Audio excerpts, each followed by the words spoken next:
Time now to sit back and enjoy the action. It's St Johnstone against Rangers with Alan Preston, Kenny Miller and Alistair Lamont. Many thanks, Kenny. An enormous match this lunchtime. The 750th St Johnstone game at McDermott Park, with the spotlight focused fully on how Michael Beale and Rangers react to the criticism that's flown their way in the wake of damaging defeats by PSV and Celtic. Stephen McLean and St Johnstone have issues of their own, sitting bottom of the table despite an impressive showing at Celtic Park and a spirited comeback last time out against Dundee. But the pressure on Rangers to come up with a victory one way or the other is massive and palpable, with a good travelling support, as you would always expect from Rangers. Both ends of the ground filled with Rangers fans, and they are all in white this afternoon up against St Johnstone, all in blue, a retro pinstripe top for the home side. And Nick Walsh, the referee, just wandering towards the centre circle, rolling the ball in towards Kemar Roof as the visitors prepare to get us underway. Bit of tension in the air, certainly. Nervousness perhaps amongst the travelling fans. A keen sense of anticipation as to what will unfold here over the next couple of hours. It'll be Rangers going from left to right as we look at it from the back of the main stand at McDermott Park, who will get us underway.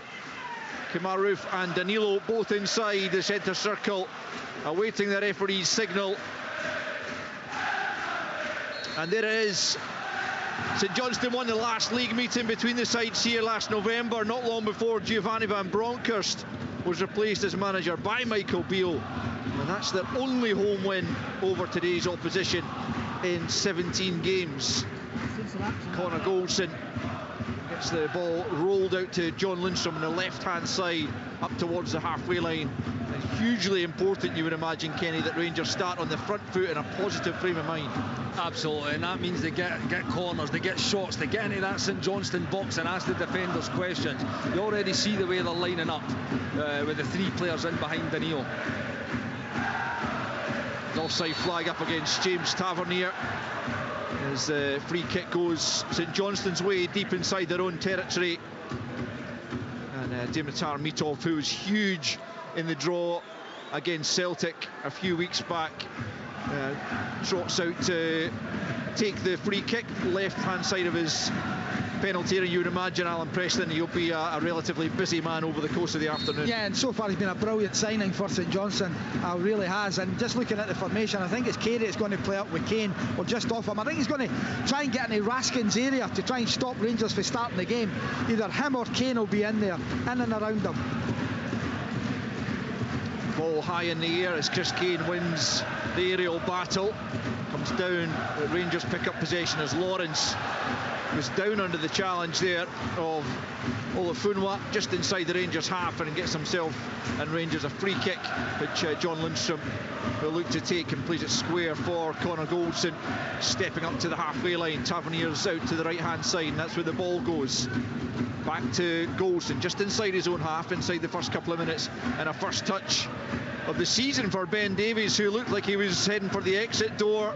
There was suggestions that Rangers were keen to offload him. It didn't happen, and here he is back in a Rangers jersey alongside Connor Goldson with John Souttar on the bench. Out to Tavernier, the ball comes midway inside the St Johnstone half, right hand side for Rangers. Costello trying to close him down, and then Raskin plays it back to Goldson on the halfway line. Rangers dominating the early possession, as you would expect, as Raskin picks up right hand side and plays it forward to Tavernier. Infield to Lammers, who's got a bit to prove after he was one of those summer signings brought in by Michael Beale. He's played the ball straight out of play, trying to find Raskin in the forward area, but straight out of play instead, and it'll be a throw into St Johnstone. We've played almost 3 minutes at McDermott Park, and it's St Johnstone 0, Rangers 0.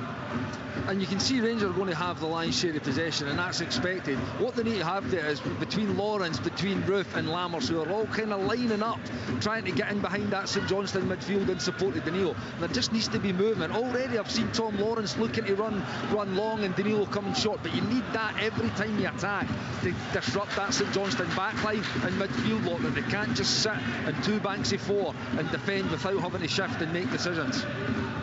So Johnstone have the throw-in, approaching the midway point in the Rangers half left-hand side. It'll be taken by Luke Robinson, the left full-back, headed forward by Tavernier. Raskin and Lammers getting each other's way, but it's played forward to Danilo. He nods it down to Roof, who just pokes it forwards. Rather hopefully Lawrence will give chase. Liam Gordon should be well in advance of the Rangers player, and he just nods it back to his goalkeeper, Dimitar Mitov, who, as I mentioned earlier, made his Bulgarian international debut during the international window against Iran in a 1-0 friendly defeat.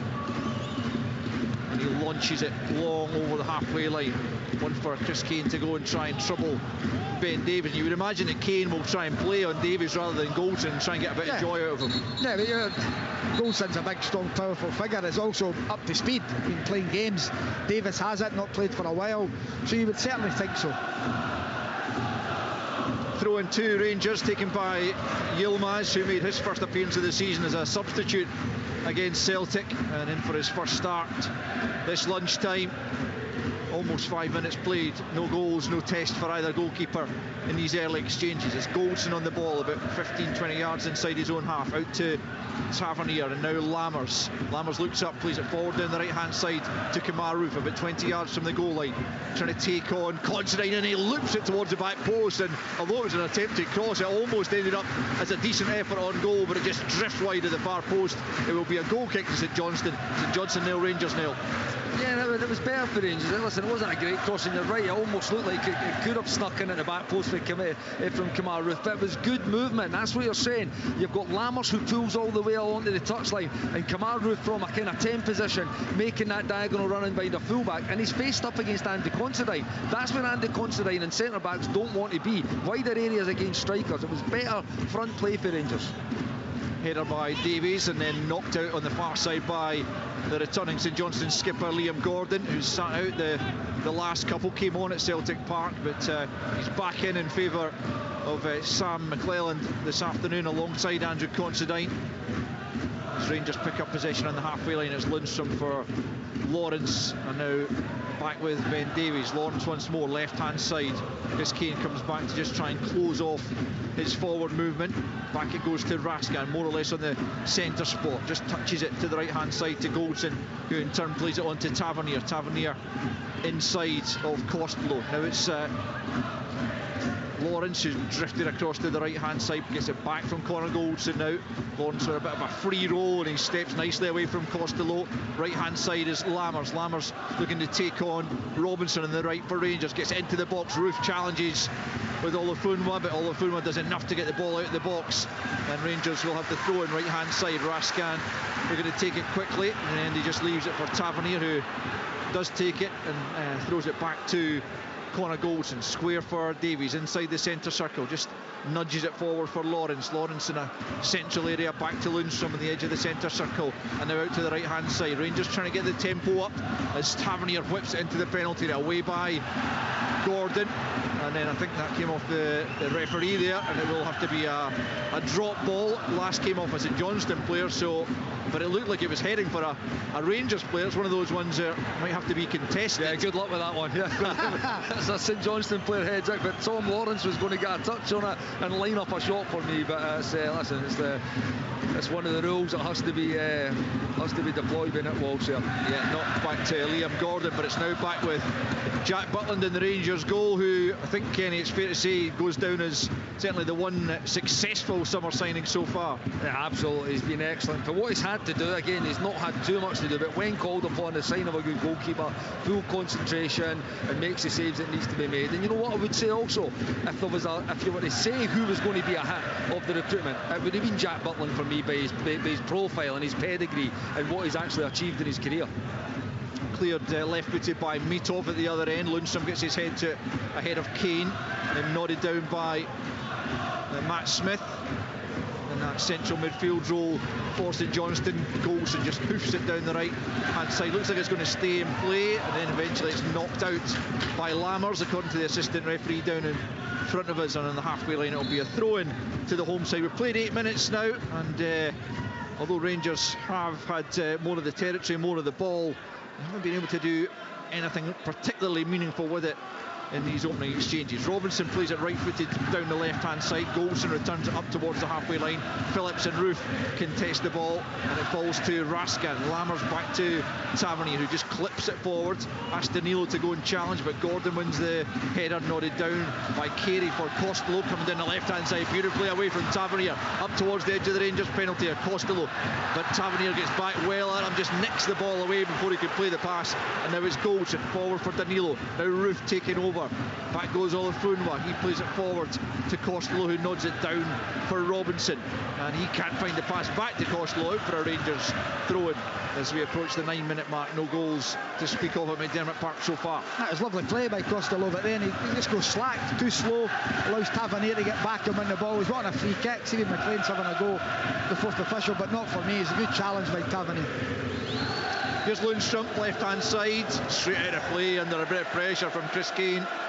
And that's the kind of thing that will lift the spirits of the St Johnstone side when you see Rangers players making errors like that. And Olafunwa will have the throw-in just inside his own half. And you can see St Johnstone lining up, Alan. They're 4-4-2 in the press. They're going to be in that a long time. Right, it's going to be a lot of hard work over the course of the game to kind of stick to that and stay disciplined. But they're not going to make this easy for Rangers, that's for sure. No, they're not going to jump out of shape if they can help it. You know, that they've been disciplined. They'll be working on their shape this week, I'm sure, with Stephen and his coaching staff. And don't give Rangers chances. They're a team that are under pressure, Rangers, at the moment. Unbeaten in the last two, St Johnstone, as they begin to accumulate points with the draws at Celtic Park and against Dundee, when it looked like they were going to fall to defeat, but the two Max Kucheravi late efforts earned them a point. That's the only 2 goals they've scored in the league this season. As the Rangers try to come forward down the left-hand side, Lawrence goes down, but he wasn't fouled in the view of Nick Walsh. And it's played forward. Butland just plays it short to Ben Davies. Davies for Goldson, then leaves it to Raskin. Rangers, of course, return to European action in the week against Real Betis in the Europa League. They look to get that off to a successful start, but more importantly, first things first, they need to take care of domestic business. As Davies slides it forward for Lawrence, he can't find a pass himself though, and Kucheravi will pick up.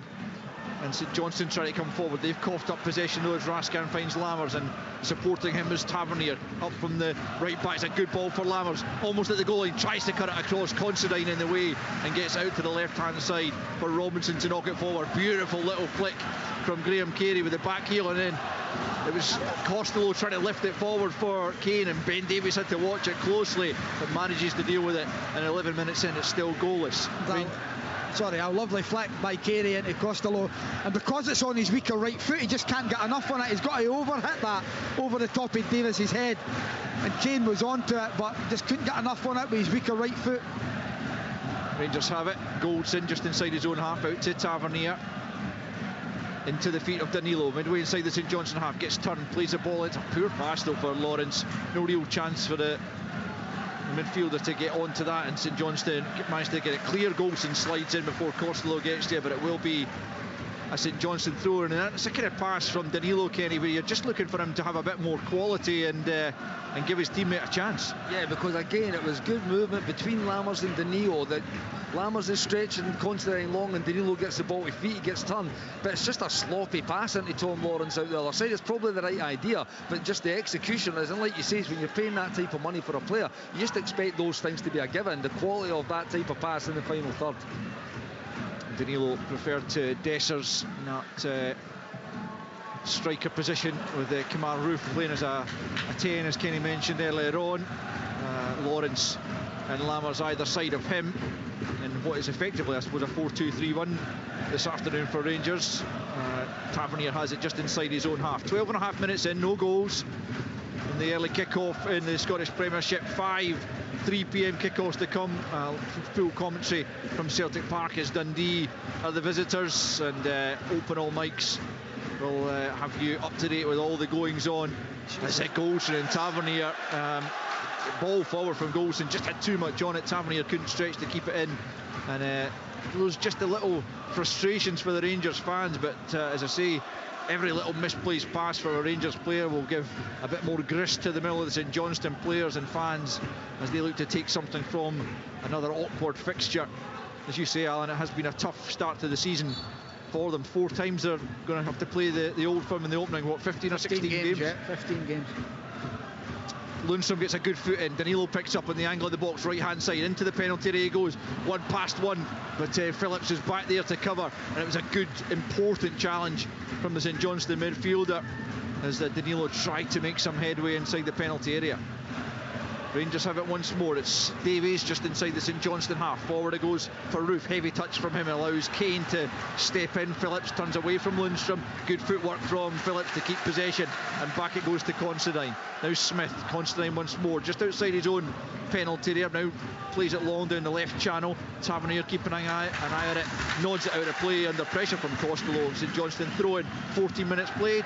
St Johnstone 0, Rangers 0. Yeah, nice play by St Johnstone. Matty Smith's involved there, back to Considine. Good ball over the top.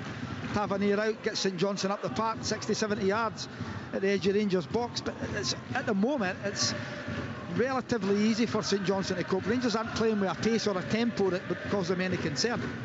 And that's Stephen McLean getting asked about how to trouble Rangers. That's how you do it, Alan. Yeah. You make the defenders defend. You put balls forward up to a Chris Kane or a forward runner in Costello and make them make decisions and answer the questions. At the moment this season, they're maybe not done too well and they are under pressure. You need to ask them to defend. That's a way that St Johnstone can get up that pitch and give them these types of opportunities. Which they have in their first corner kick of the match, which will be taken by the Ukrainian Max Kucheravi on this left-hand side, and he plays it short to Carey. Rangers slow to close down. The ball comes into the penalty area now, but is behind all of the St Johnstone players, and a wasted opportunity there for the home side as Rangers will look to try and counter swiftly. It's Raskan on the left-hand side up to the halfway line. He's allowed every St Johnstone player though to get back behind the ball, but Rangers still move it to the right-hand side now. It's Lammers forward for Tavernier. Tavernier right at the penalty, trying to get away from Carey. Into the box it comes, there's the header, there's the goal! And Rangers in front. There's an injury there to Danilo as he headed past the goalkeeper, but Rangers crucially on the counter-attack have managed to find the breakthrough in the quarter hour. Terrific ball in from Tavernier, and there was Danilo 6 yards out to head past Mitov. It's St Johnstone now, Rangers 1. And it's a brilliant counter-attacking move, and you're right to say all the St Johnstone players had got back, but they were all just back. They weren't in the right position, and it was good play between Lammers, who just reverses a pass down the right side, inside run, into outrun for James Tavernier, who crosses first time. He just stands up, Alan, doesn't he? It beats the first man, and Danilo's at the right place at the right time just to nod the ball past Mitov. It does look like he's taken a sore one off one of the St Johnstone defenders as he went to head it. Yeah, it's different class from Tavernier. What a cross it is, you know, and you think it's easy for Danilo just to knock it into the back of the net, but it's a brave header. I think it's Liam Gordon that's in there with him as well that's caused a bit of concern. The two of them have collided, and hopefully they're both okay, but that's all come from a St Johnstone corner. You know, they take it short, everyone's in, the ball for Carey goes behind everyone, Rangers are on the break, eventually it comes to Tavernier from Lammers, and it's a wonderful dig out, just clips it up into the middle of the 6-yard box, but I think that could be Danilo over. I think his day's finished. Yeah, he's sparked out there inside the 6-yard box, although you can see he's raised his left arm now, so he's certainly moving okay. But both he and Liam Gordon, just looking at our colleagues from Sky's monitor here, they've got a close-up inside the 6-yard box.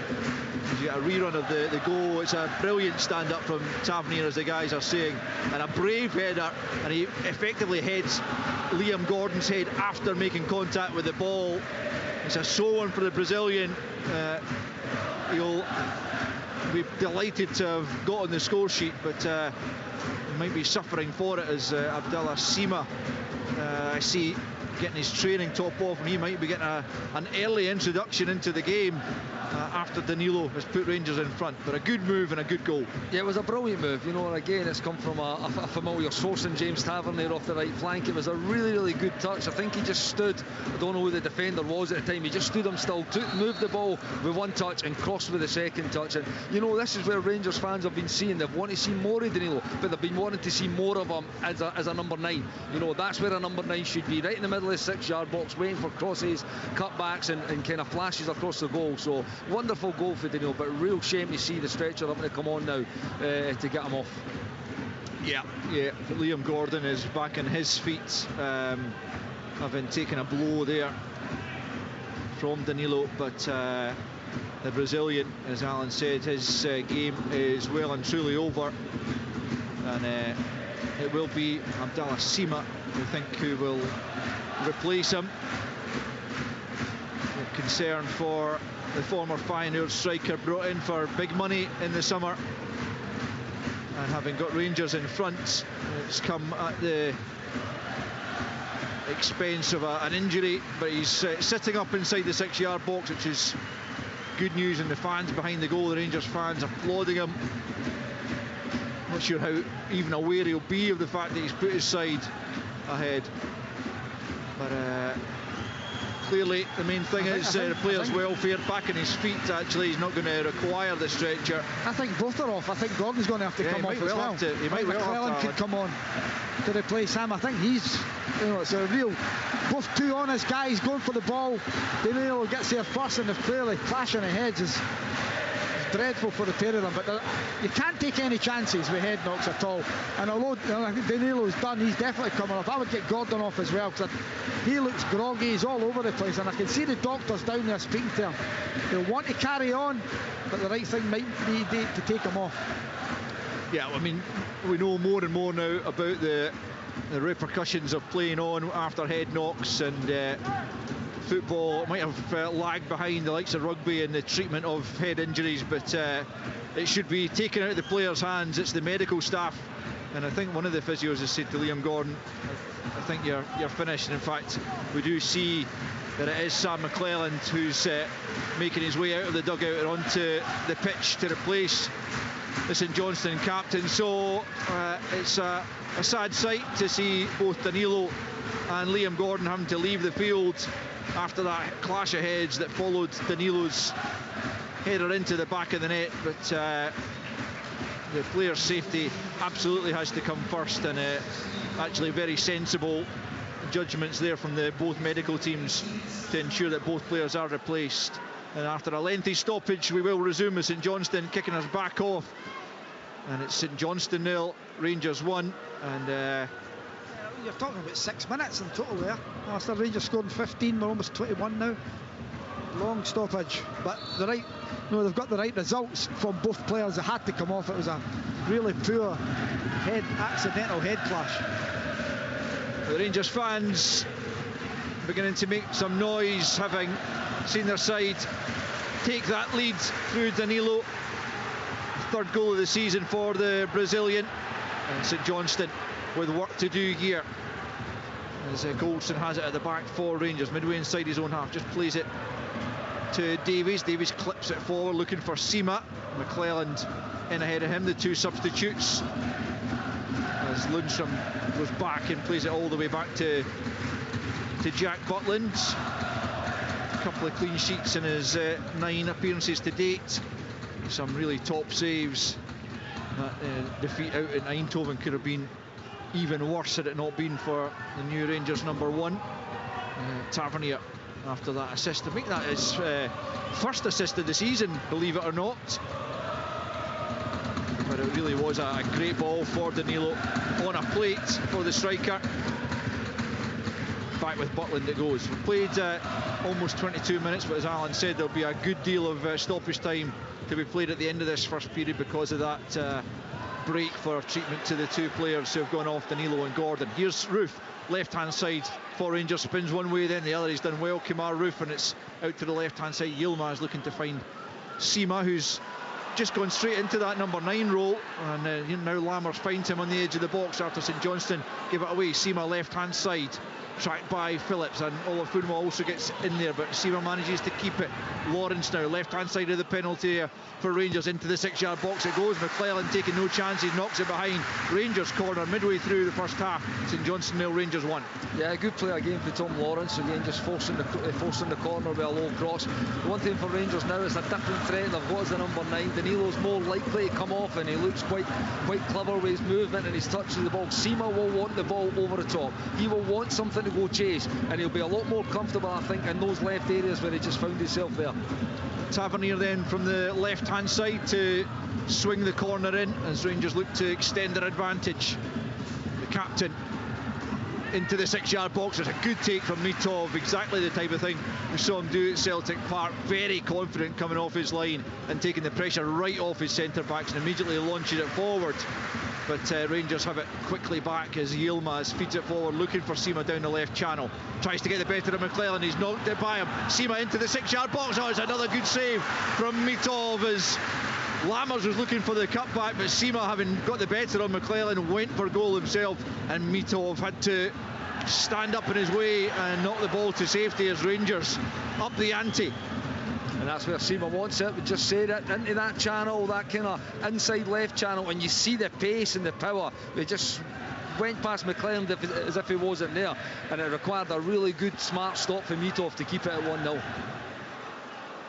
Important goalkeeping from the Bulgarian early in the game as Lawrence overhits the attempted pass for Yilmaz. That'll go behind for a St Johnstone goal kick, and a bit of respite because Rangers, since the goal, Alan, have been on top and looking for a second. They have been, you know, the opening 15 minutes, Alistair, they were, you know, very pedestrian, and then St Johnstone get the corner and it comes from there. Take nothing away from Tavernier's ball. What a cross it is, right on the money for Danilo to put it in the back of the net. Then St Johnstone, did they have to change their game plan, their shape a little bit? They've not just now, but there has to come a spell where they will do to get back in this game.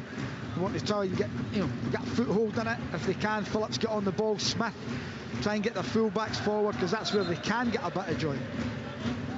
Yeah, Sima did well, as Kenny points out, but Lammers was looking for a cutback, and I suppose when it comes into those areas, you just need to make the correct decision at that moment.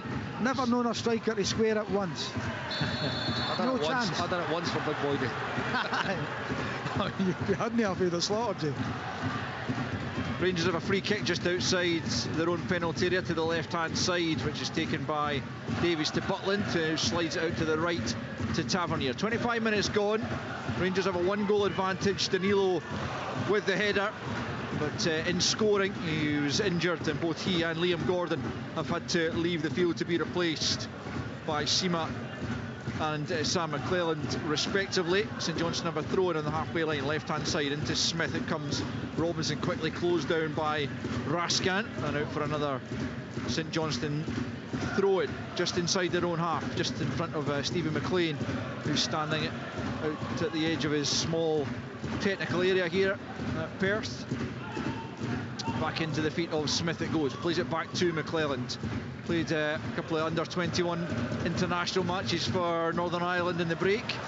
Kept in on the right-hand side there by Kucheravi, and Olafunma gets it back to McClelland. McClelland to Constantine, back to his goalkeeper. First time out to the left-hand side, that'll be cut out by Raskan. Was he impeded there? No, in fact, he fouled Robinson in the view of the officials just as he tried to get in behind. He did well to intercept the pass, but Robinson had also read the danger and get back in between Raskan and the ball, and Raskan hold them to the ground. It'll be a St Johnstone free kick just outside the penalty area. 26 minutes in, St Johnstone nil, Rangers 1. Yeah, Mitov just didn't have enough on the pass out, and it was well read by Raskan, but it was right, Robinson was in front of him and Raskan's piggybacking on the back of him, giving a foul away. But St Johnstone have to be careful with McClellan and Constantine, not the most graceful at the centre of the defence with the ball at their feet.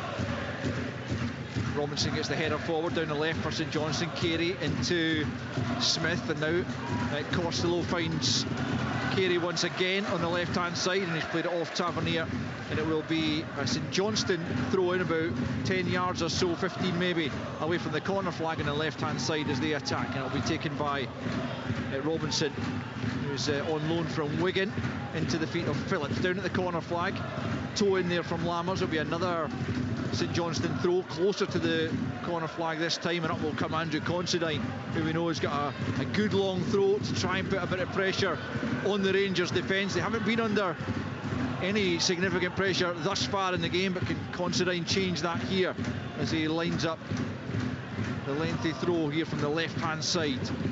Former Aberdeen central defender into the 6-yard box it goes, met by the head of goal, and back out for another throw, which Considine will try again with.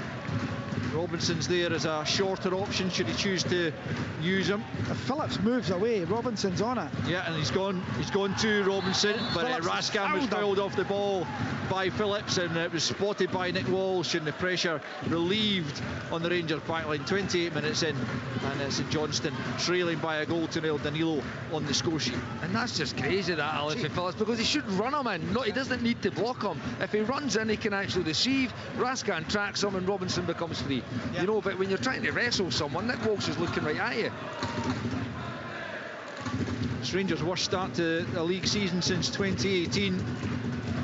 Looking to rectify that this afternoon, and they made a positive start certainly with a 1-goal advantage in the early stages, but they will certainly feel the need to add to that lead, because St Johnstone surely at some point will be able to try and get back at them. The 1-goal cushion you never feel is enough. St Johnstone have a throw-in over on the far side, midway inside the Rangers half, coming up to the half-hour mark. Olafunwa to take into the feet of Kucherabi. Back to Olafunwa, he's quickly closed down. Good play from Roof, who makes some headway down the left-hand side. Good backtracking though by Olafunwa, and Phillips then plays it to Considine. Just inside his own half, out to the left-hand side it comes for Robinson, closed down by Lammers, but he gets the pass off for Costello. He's closed down well by Rascan. He's dragged to the ground, and that'll be a yellow card for Dara Costello, the young Irishman, just dragging Rascan back. He'd been caught by the Belgian, and he had to prevent Rangers getting forward in the first booking of the game for Dara Costello. That's an easy one for the referee as well. You know, pulls him back, not allowed to do that now. Right in the halfway line, it is a decent foul because Rangers are on the attack, but he's got an hour to play on a yellow card. Rascan has it just inside his own half, back to Goldson. And now Davies, about 10 yards inside his own half, but stepping up to the halfway line. Plays it square to Lundstrom, who again turns it back to Goldson. And now Rascan. Right of centre, out to Tavernier, back to Rascan, and back to Tavernier once more. And then back with Goldson as Rangers look to try and circulate the ball and move St Johnstone about the field. They're sticking rigidly to their shape as Phillips, though, tries to press Davies. He gets the pass off to Goldson. Back with Davies just inside his own half. Rangers looking to just try and lure St Johnstone out of their shape here.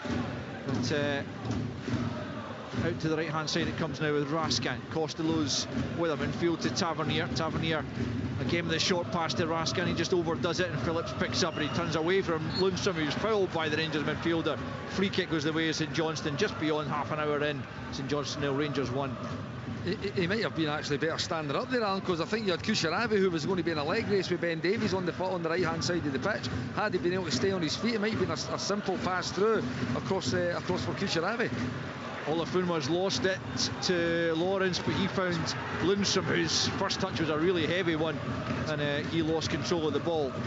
McClellan's not started the game well since he's come on. He's fired one out to Olafunwa there, then he's just needlessly kicked it away under no pressure.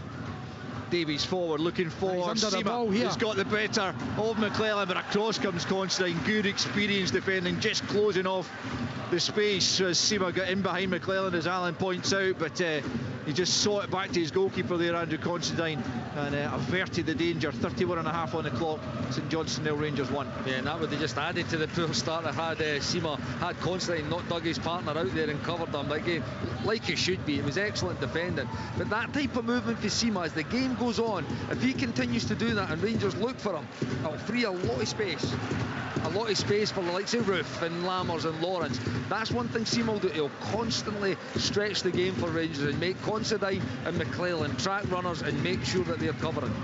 The pace he's got as well, Kenny, they're not going to like that. Andrew's been brilliant. He's 36, 37 now.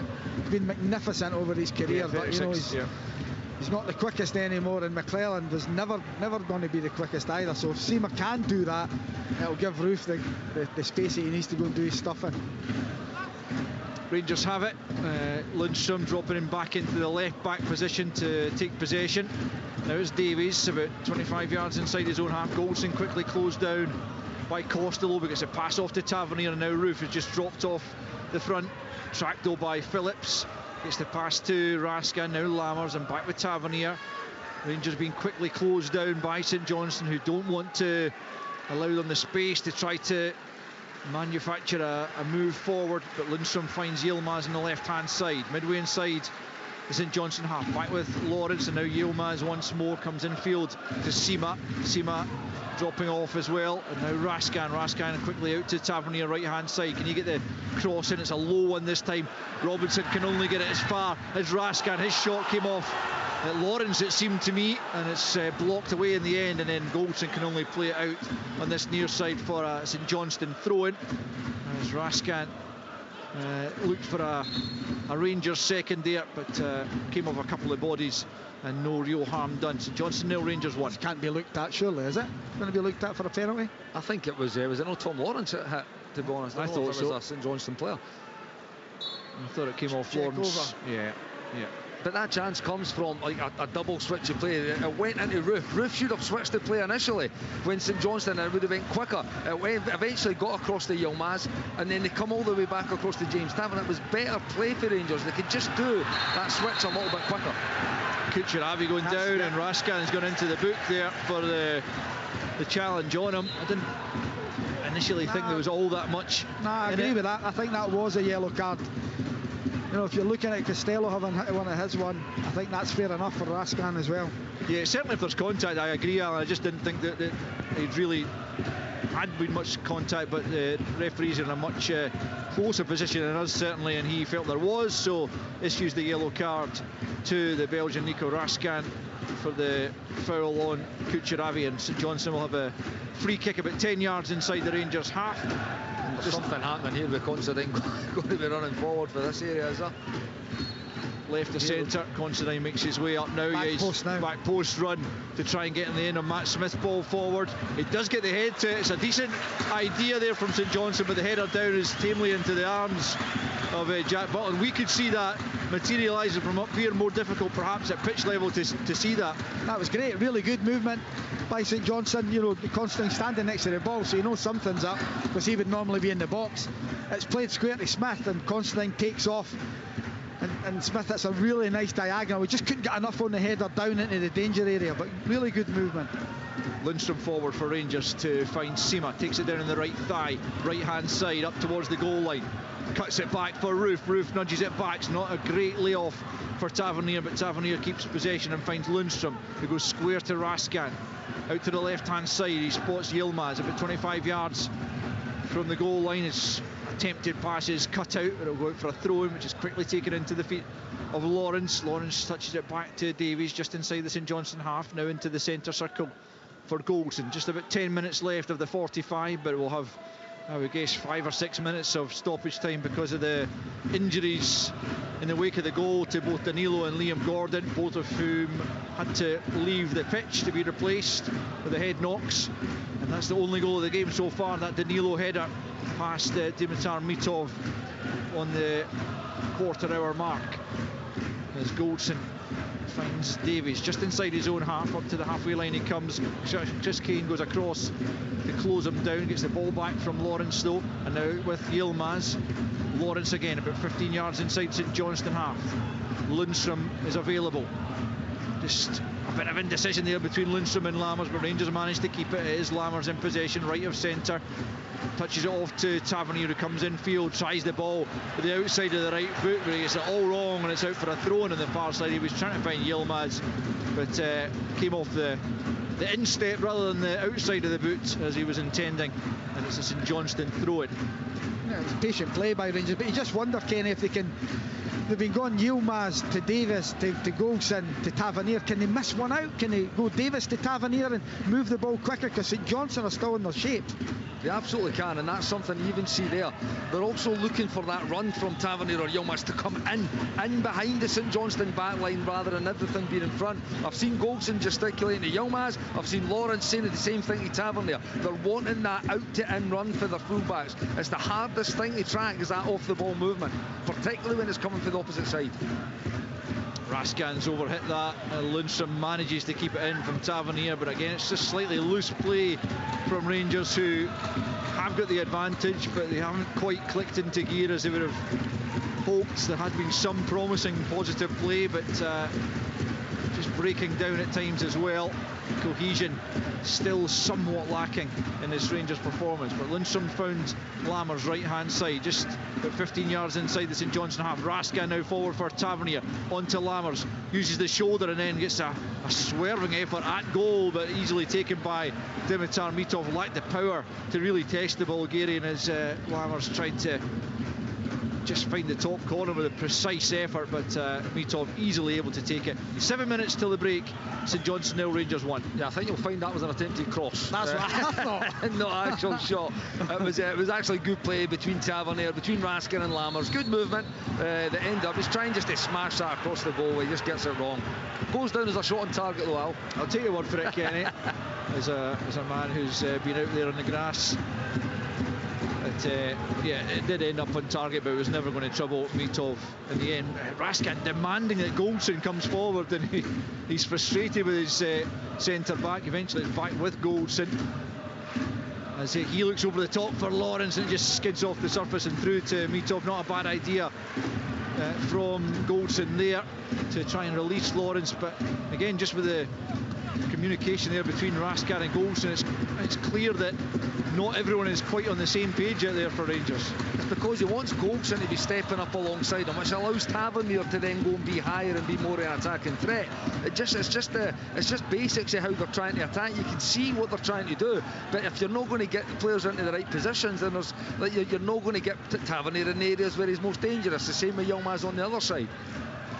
Costello forces it forward for Kane. He's well challenged by Davies, but he does manage to keep possession, and it's now Carey down the left hand side. Costello in support, back with Robinson about 15 yards from the goal line. Good ball for Carey, left hand side. Oh, he's gone beyond Goldson, and he had to be careful there, and he eventually just runs it out of play. But I thought for a second that Goldson might just clip his heels accidentally and go down inside the penalty area, but he managed to evade the defender altogether, but couldn't keep it in. It's a Rangers goal kick. 5 minutes to the break. St Johnstone 0, Rangers 1. That's nice play by St Johnstone on the left hand side, and you're right, I thought Goldson was going to nick him and pull him down, but he managed to stand up the defender, and Carey goes round him.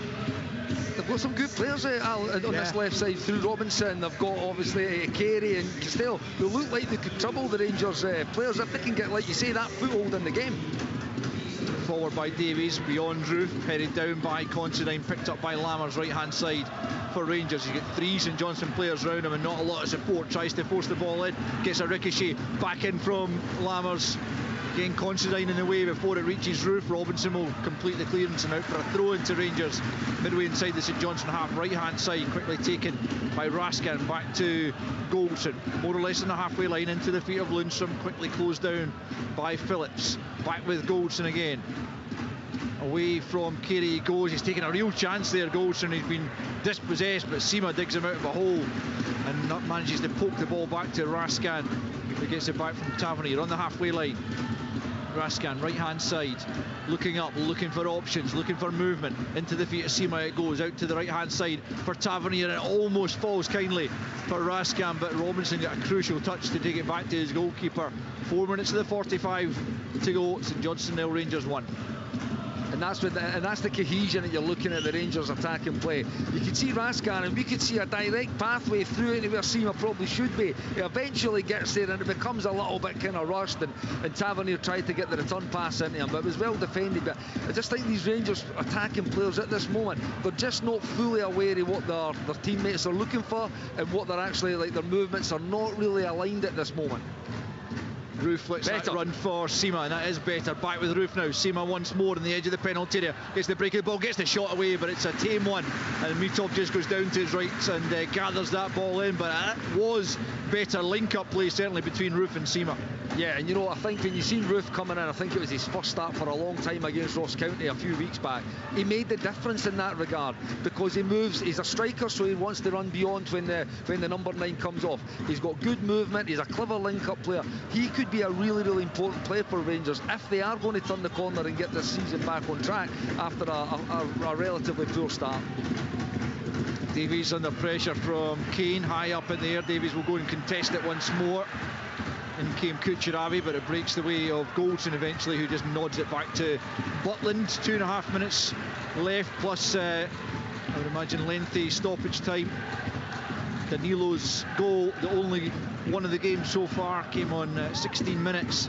But he suffered a head knock in scoring, as did Liam Gordon, in trying to stop him scoring.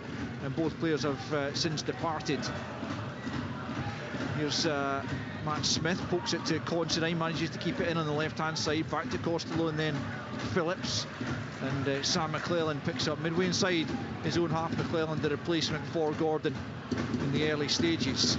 Ben Davies picks up the loose ball though for Rangers. Back to his central defensive partner Goldson, who finds Rascan into the feet of Lammers on the halfway line, trying to spin away from Smith. Back to Tavernier instead. And now Goldson midway inside his own half, just nudges that to the left for Davies, and back with Goldson. Lundstrom picks up on the halfway line, out to the right hand side for Tavernier. He's closed down by Costello. Lammers tries to get the ball back to him. It breaks eventually for Sima. Good defending though again by Considine, who was ultimately fouled by Sima. And he might not have the pace of Sima, Andy Considine, but the first yard or two's up top, Kenny, as they often say, as the veteran defender, has marched them pretty well so far. Yeah, and that's what Sima just needs to understand that when he was playing against, sometimes you actually need to get the ball under control before you're actually trying to turn and and use your strength, which is his pace. But it's really good defending for Andy Considine. He's just a step ahead, and he gets his body, he gets his arm across Sima's chest, gets himself in position and buys a free kick. A terrific professional over his whole career. You know, a lot of games for Aberdeen, come to St Johnstone as well, and it's been very, very good. Here's Yilmaz, left-hand side, just turns it back the way to Lawrence on the halfway line. Square for Goldson. Pretty pleasant day in Perth after a bit of a deluge over the last 24 hours, but the sun has begun to come out to play. Plenty of clouds though still in the sky as Tavernier comes forward, right hand side. It's another inviting ball into the box. Seema was just a yard behind it, but Yilmaz will keep it in on the far side, tries to get it in from the goal line. Left hand side, Roof rises, but his header well over the top, couldn't rise sufficiently to get the header downwards instead, and it will be a St Johnstone goal kick as we approach injury time here at McDermott Park. St Johnstone 0, Rangers 1. That's another wonderful ball, and initially to James Tavernier, it found itself all the way through to the opposite side, and it was picked up by Ridvan Yilmaz. But you can see Roof, he straight away knows what's going on. He just peels away towards the backside of that penalty spot, and like you say, probably just a little bit too high for him. Couldn't get over it and get his header on target. 5 minutes added on at the end of this first half for the stoppage that followed the Rangers goal, with Danilo and Liam Gordon both suffering head knocks. St Johnstone though have got themselves a free kick inside the Rangers half for Ben Davies being all over Chris Kane as the ball came forward, and it's a decent looking position for St Johnstone to try and manufacture an attempt that might bring them the equaliser here before half time. It's about well, almost at the midway point. The Rangers half, right of centre, Graham Carey and Max Kucheravi over it, both left footers looking to deliver, with the Rangers defence trying to hold the line about 5 or 6 yards outside the box. Clipped forward by Carey for Kucheravi, who just plays it into the arms of Jack Butland. Not a bad idea again as Kucheravi burst forward down the right channel, and Carey found him pretty well, but the ball into the box from Kucheravi wasn't good enough. Into the arms of Jack Butland. St Johnstone 0, Rangers 1. Once again, nice move by St Johnstone. Just the final execution of the pass from Kucheravi just wasn't there. Again, it was on his weaker foot. He couldn't get enough on it straight into the arms of Butland, but very inventive by St Johnstone from set plays. Well, that's the word I was just going to use. Very, very inventive. But I just can't help but think, with a minute to go, 2 minutes to go in the first half, would it be better just putting it in there and making Rangers actually defend? I mean, they've actually worked it really, really well. But again, they're not going to get away with that one again. Whereas at the end of the half, it might have been better just putting it into that second 6 yard box and letting the big lads go and attack it.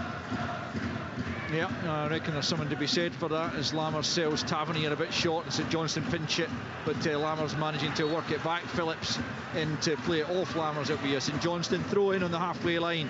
A couple of minutes of injury time already played, 3 to go, as Robinson hurls it down the left for Costello, but it's gone straight out of play, and it will be a Rangers throw in taken by Tavernier back to Goldson, who turns it back to the 6-yard box to Butland with the ball at his feet, quickly closed down by Carey, but gets it clear up to the centre circle, and McClelland nods it down for Smith. Forward it goes. Tavernier steps in before Kane can make anything of it, and then Lawrence was looking for Roof, but it's just behind him, and Smith picks up for St Johnstone, gets it back from Phillips, goes down under the attentions of Tom Lawrence. Again, it's the slightest touch, but enough to take him down, and enough for Nick Walsh to award the free kick on the halfway line, more or less, to St Johnstone. 1-0 they trail as half-time is almost upon us. Kane back to Smith, left hand side is Robinson, closed down by Lammers, out of play for a Saints throw-in.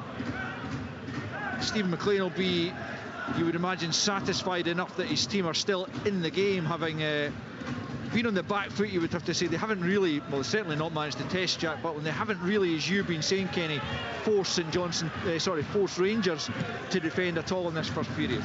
No, they've not. I mean, there's a few occasions when, again, they got the corner, which actually then led to the goal, where they put the ball forward up to Costello.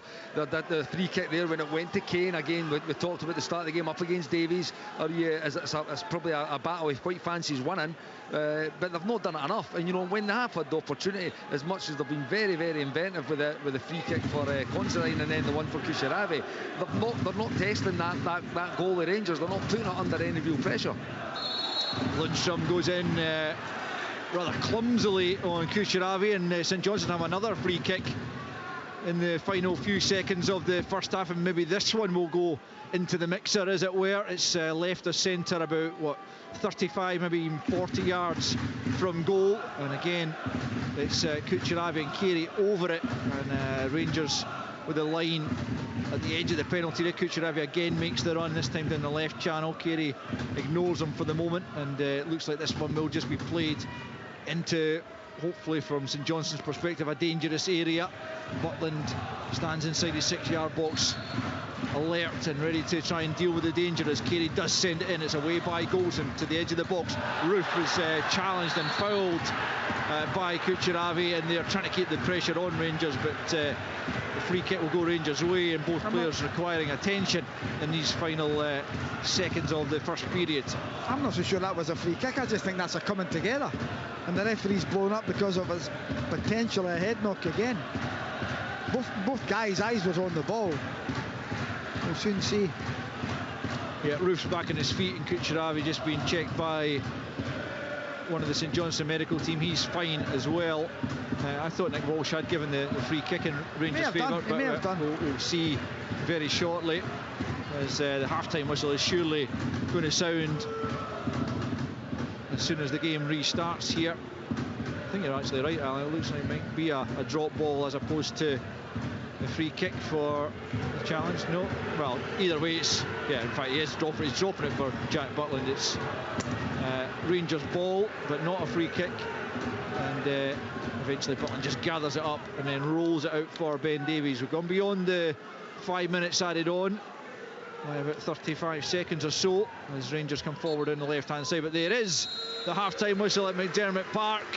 Rangers coming into the game under significant pressure to get a result. Got the opening goal just after the quarter-hour mark. A terrific ball in from the right-hand side from their captain, James Tavernier, and Danilo, given a start this afternoon, was in the 6-yard box to head past Dimitar Mitov under pressure from Liam Gordon, but the ball ended up in the back of the net, and both players, both Danilo and Gordon, injured in the process, and both having to be replaced because of substantial head knocks. But the goal stood, of course, and Rangers got their reward for some early pressure. They have been on top without overly troubling Mitov, though he was forced to make a good save for Danilo's replacement, Abdallah Sima, after 24 minutes after Sima got the better of Sam McClelland.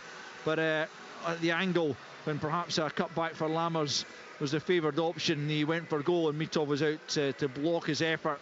There was another rather tame effort from Sima just before the break that Mitov got comfortably down to keep out. Rangers certainly dominating possession and territory, but haven't managed to get a second goal. St Johnstone still well in the game. At half-time at McDermott Park, St Johnstone 0, Rangers 1. All the grounds, St Johnstone. All the games, all the action. Rangers on Sports Sound from BBC Radio Scotland.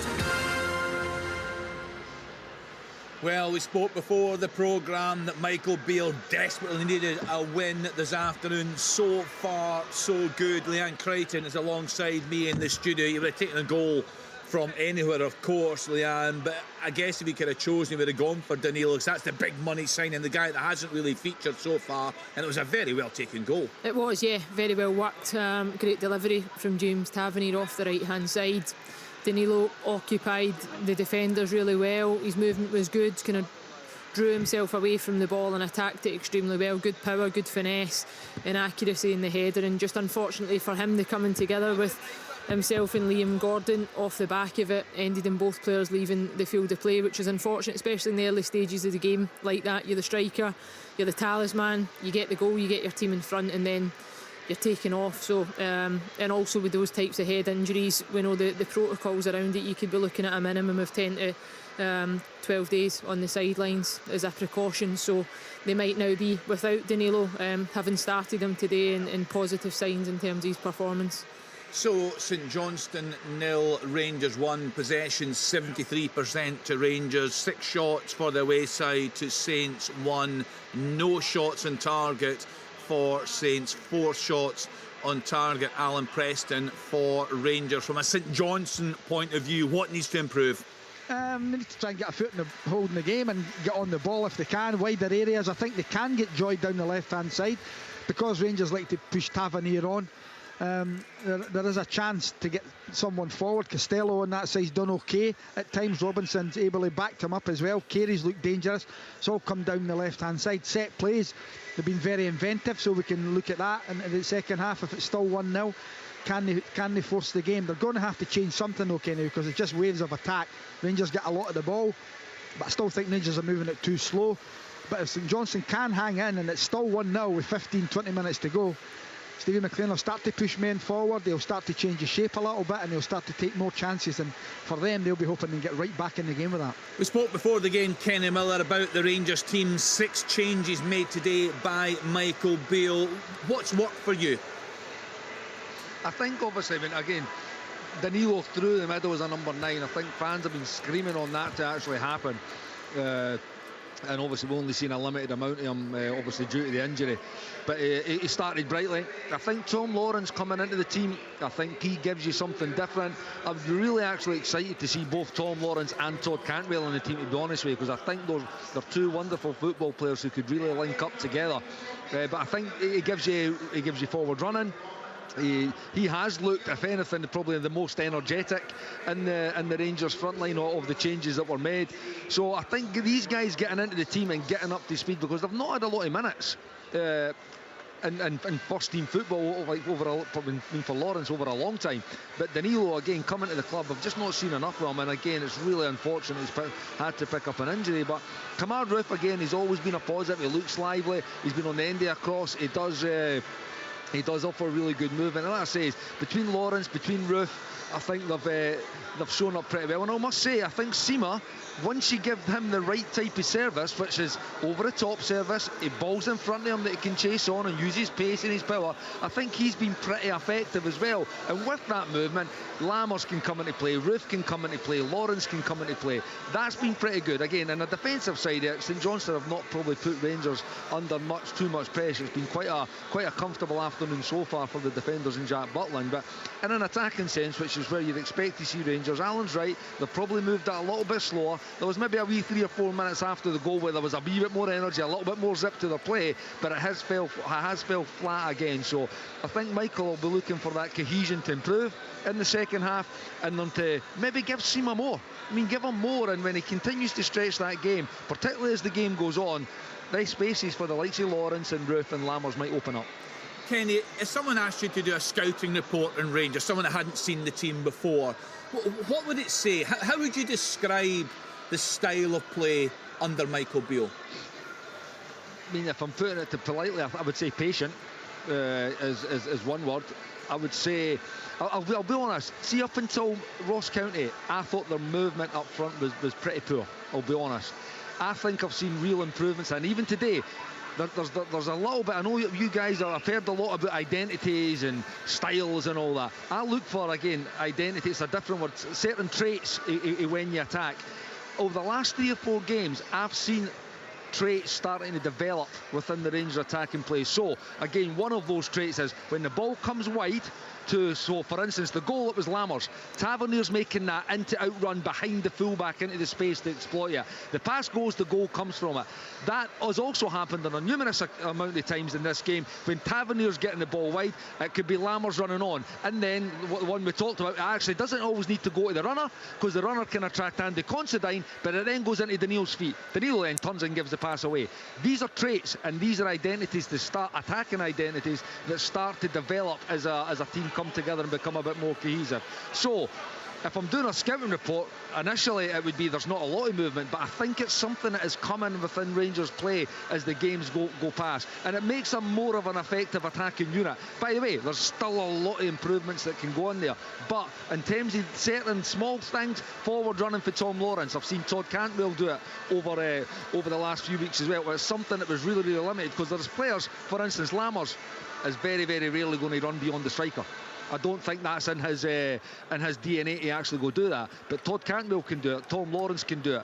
I think if Danilo was playing in a deeper role, by the way, Kamar Roof can do it. Seen him do it numerous times as well for Ross County and through to today. So I think they're becoming better in an attacking sense. By the way, far for the finished article. A lot of improvements still to become. But I do see certain traits starting to develop within their attacking play.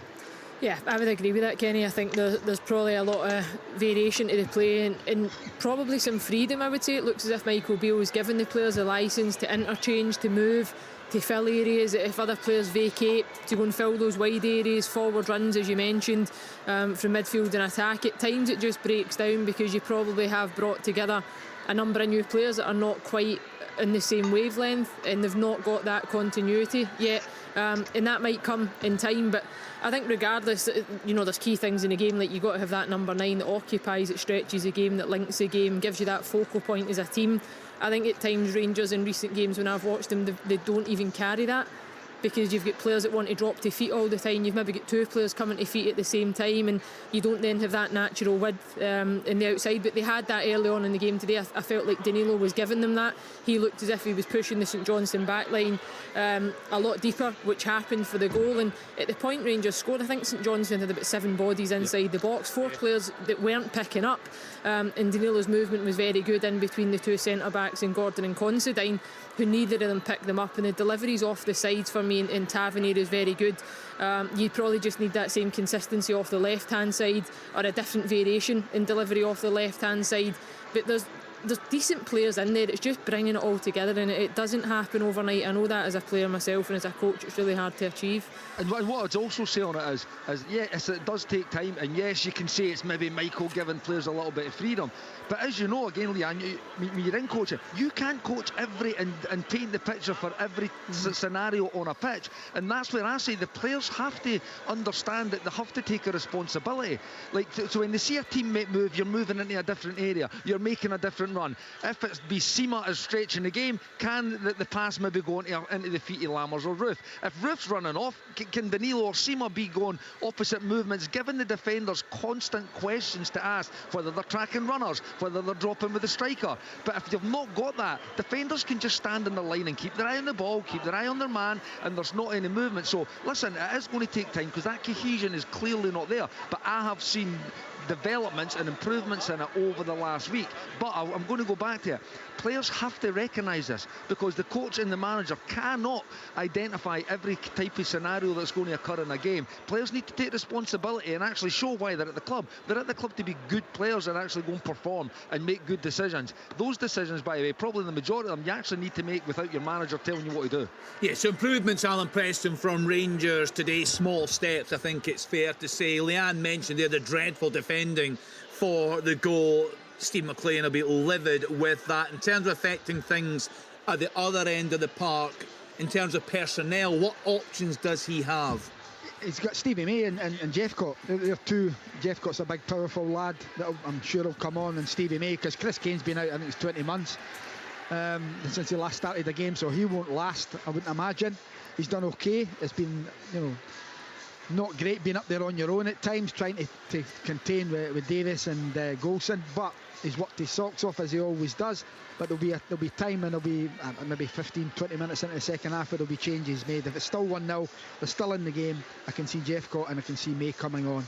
They have young Tony Gallagher as well, young lad from Liverpool, who's obviously here now, and he can come and play on the left, because Costello started the game really well but then picked up a yellow card and has faded out of it a little bit. I'd like to see more from Kusharavi, I really would. I think he has been difficult for him out there. I think that Yilmaz has played on very well so far. But St Johnstone, they've got to believe, and they will. Stephen McLean's a positive manager. He'll be in there with his team and he'll be telling them, we believe in the second half, we'll come out, we'll get chances, and even if it's just that one chance, let me just take that just for them to get back in the game. But while it's 1-0, they're very much in this game, Kenny. And in terms of belief, Alan, looking across the season, they're bottom of the table right now as things stand, with just 2 points if it remains at less than their opening 5 games. What concerns do you have for your former club? I think that the way they started the season, but that is mainly down to the personnel, 11 new players coming into the squad. They then lost. May was out for a period of time. Nicky Clark's been out for a long period of time now. Hopefully he's not too far away. Chris Kane, and that's where St Johnstone, their season will be defined if they can get someone to score them goals. If they can't, I think it's going to be a struggle, because defensively they've been okay over the years, but they need someone to score them 10, 12, 15 goals. You know, Stevie May had a purple patch, Stevie McLean, when he played. In years gone by, that Dave Mackay would chip in with 8 or 10 goals, Witherspoon would score goals, Murray Davidson. They don't seem to have that, and they need to get someone, whether it be Clark, whether it be May, whether it be Kane, that's going to put that ball in the back of the net for them to keep them up, because that, for me, that's what is a battle now. It's not a battle for top 6, it's a battle to keep them in the division, even this early. So Rangers, Leanne, with the noses in front, we were chatting earlier about the fixtures that are coming up. The message from Michael Beale, of course they'll get a European game during the week, but the message will be today, get the 3 points, put a bit of pressure today on Celtic. They're at home to Dundee this afternoon, that's our second commentary match, but the games that are coming up after that will look favourable to Rangers, is that fair to say? Yeah, I think so. I think the fact that they'll have that home advantage is huge. I think you're always a better side at home. Going up against, as I mentioned earlier, Motherwell will be the next home game. A side just now that currently sit above them in the division, Aberdeen, who've not had a great start to the season, poor by any stretch. Also at home, they'll then travel away to St Mirren, which again a side that are currently above them in the division, but that can all change by the time that game comes round. It'll be a tough game, and then they're at home to Hibs, again a side who are not having the best start to the season. So yeah, get the 3 points this afternoon would be the message. If you can keep the clean sheet, whether it remains 1-0, 2-0, 3-0, whatever it may be, 3 points is absolutely all that matters. In all of these games, 3 points is all that matters when you're under pressure. If in that time you can start to find form, and then you start, as I think as Old Firm goes, you look across the city and see what your counterparts are getting up to. And when you look at the Celtic fixtures, which we can probably touch on later in Open All Mics, theirs actually looks less favourable when you look at the 2 different sides and what it shapes up like. So, but 3 points it is all you're looking for. As I said, with early kick-off, it's huge. You need to get the job done, put pressure on Celtic, Motherwell, St Mirren, the teams above you in the table, and see what happens with the rest of the afternoon. Yeah, a full top-flight card for you today. Just a marker, the Livingston team bus has broken down between Aviemore and Dingwall, and they have requested a delay to kick off in that game, so keep you posted on that. Looks very likely now a delay in that game, Ross County against Livingston. Let's then get back to our first commentary of the afternoon. St Johnstone against Rangers with Alan Preston, Kenny Miller and Alistair Lamont. Yeah, back underway for the second half. St Johnstone kicking us off. No one got fewer home points last season in the Premiership than St Johnstone, and the draw against Dundee here last time out is the only time they've avoided defeat at home so far this season, losing 3 as Lammers goes in rather heavily over on the far side, and it will be a St Johnstone free kick. Nice sunshine actually here now in Perth as begins to warm up a couple of degrees, but still this game very much all to play for. Rangers having enjoyed the the better of the first period with a goal advantage, but St Johnstone now with a free kick over on the left-hand side and a chance for Graham Carey to try and put some early pressure on the Rangers defence with a good delivery here into this penalty area. It comes, it's eventually cleared by Roof. It looked like it was going to bobble about a little bit in there with a bit of indecision to begin with, but Roof hammers it forward. Now it's Lawrence, and he's taken out of play there by Matt Smith, and that's definitely going to be a yellow card because Rangers potentially were going to be away on the counter once more, and an early second half booking for the centre midfielder Matt Smith of St Johnstone. That must be the frustrating thing for Stephen McLean, because again, that the free kick, the ball's kicked out and it's a free header back into the box, but they're exposed man for man at the back. Smith's turned and he has no other thing on his mind but to pull the Rangers player down, and he has to take the yellow card. Davies has it at the back for Rangers, feeds it forward for Lawrence. It's knocked off Lawrence by McClelland and then breaks kindly for Dimitar Mitov in the St Johnstone goal, who gathers before Sima can get there, and it's still 1-0 to the visitors.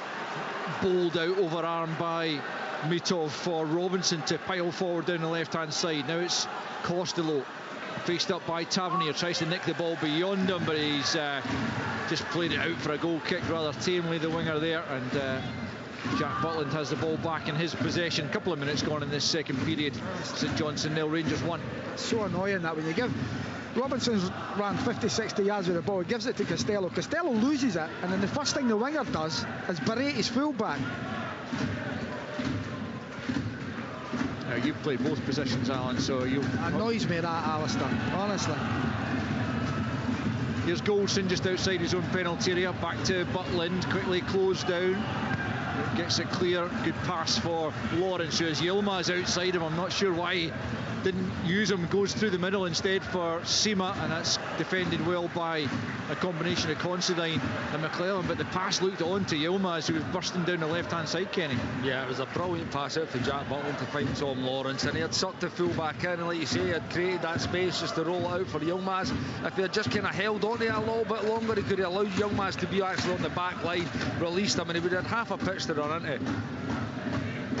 St Johnstone have it, right hand side. That's a good bit of play there from Olafunwa, trying to link with Carey, but Rangers have got it back. But Davies has sold his goalkeeper shot. Down goes Chris Kane, under pressure from the goalkeeper. Nothing given by Nick Walsh as St Johnstone howl for a penalty. It was a poor back pass by Ben Davies, and it will certainly be looked at by VAR, who is Gavin Duncan this afternoon. But Nick Walsh decided there was no contact there between the goalkeeper and Chris Kane, who went to ground, and it's out now for a throw-in, and now we'll have the chance for the VAR to check out what happened.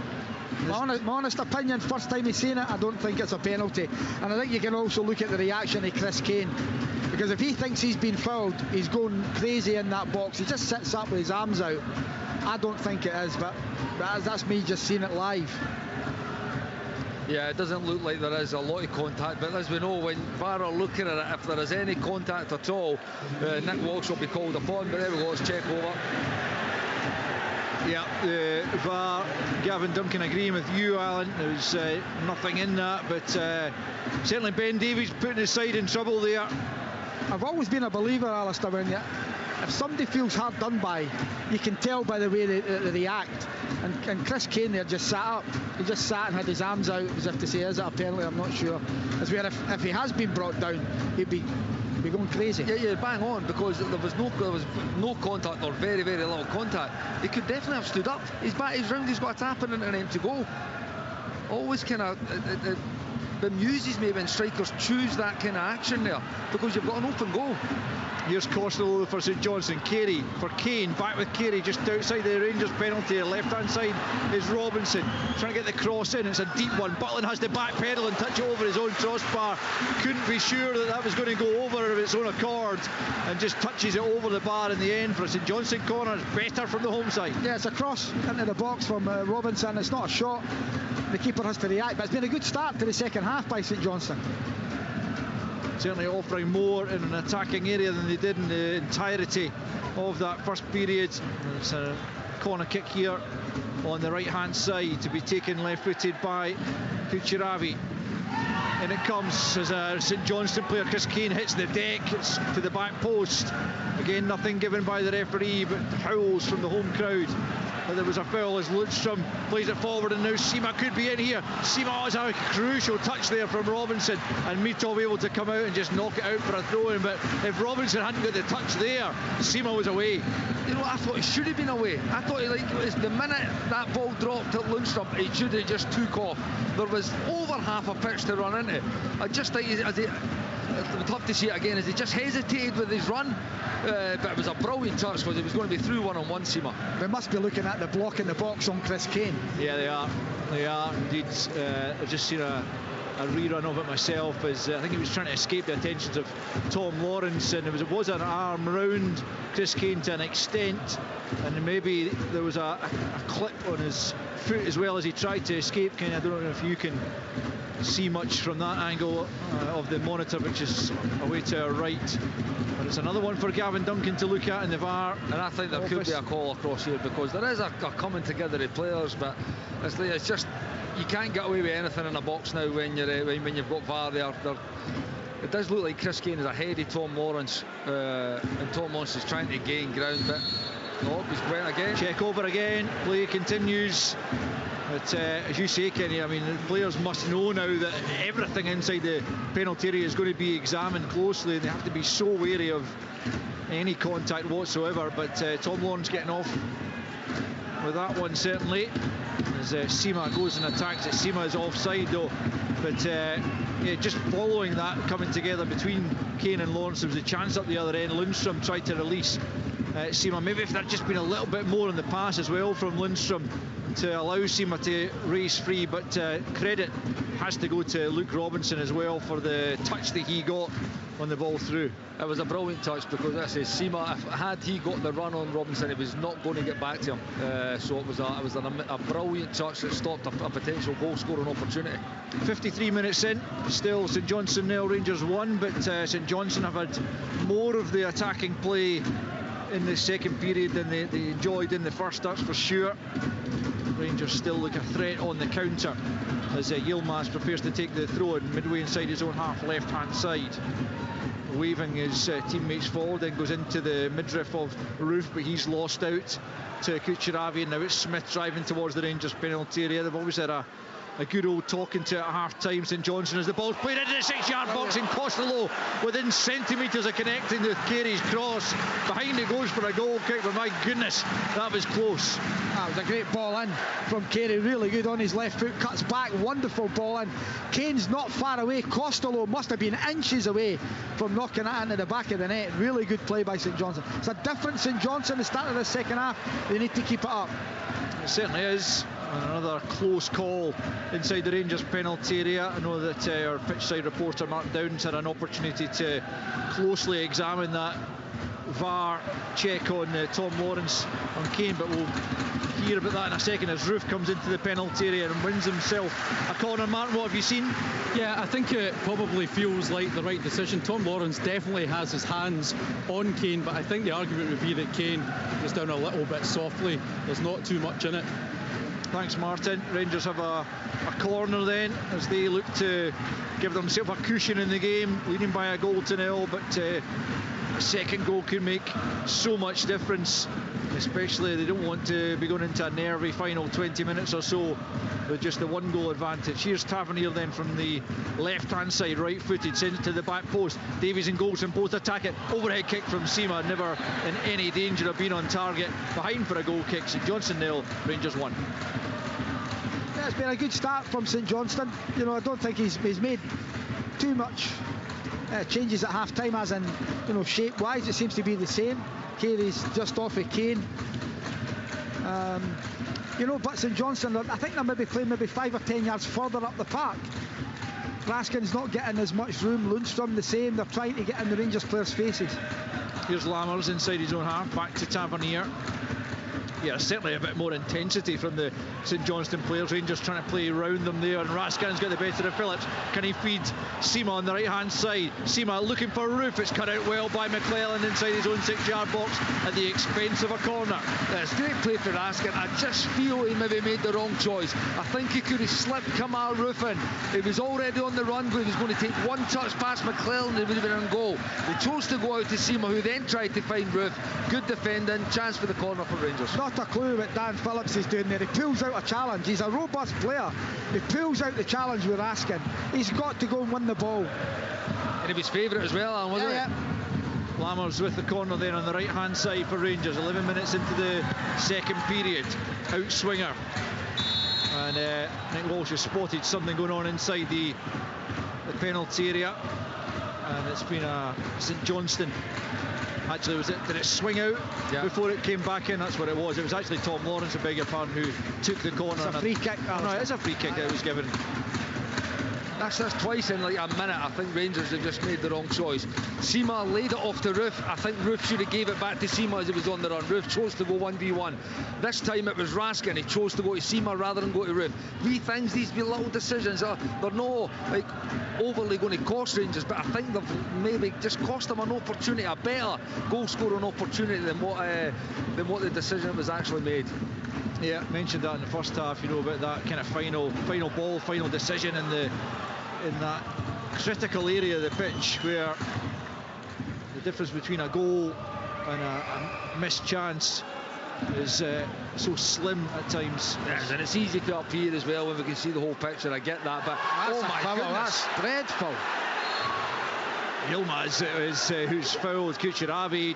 He got up far too early for the header and he was trying to almost hang in the air, but he's gone in very high on Kucheravi as a result of that, and I don't think it was intentional, but it looked very, very poor from Yilmaz, and I wonder if the VAR will have a look at that. It's totally mistimes his jump.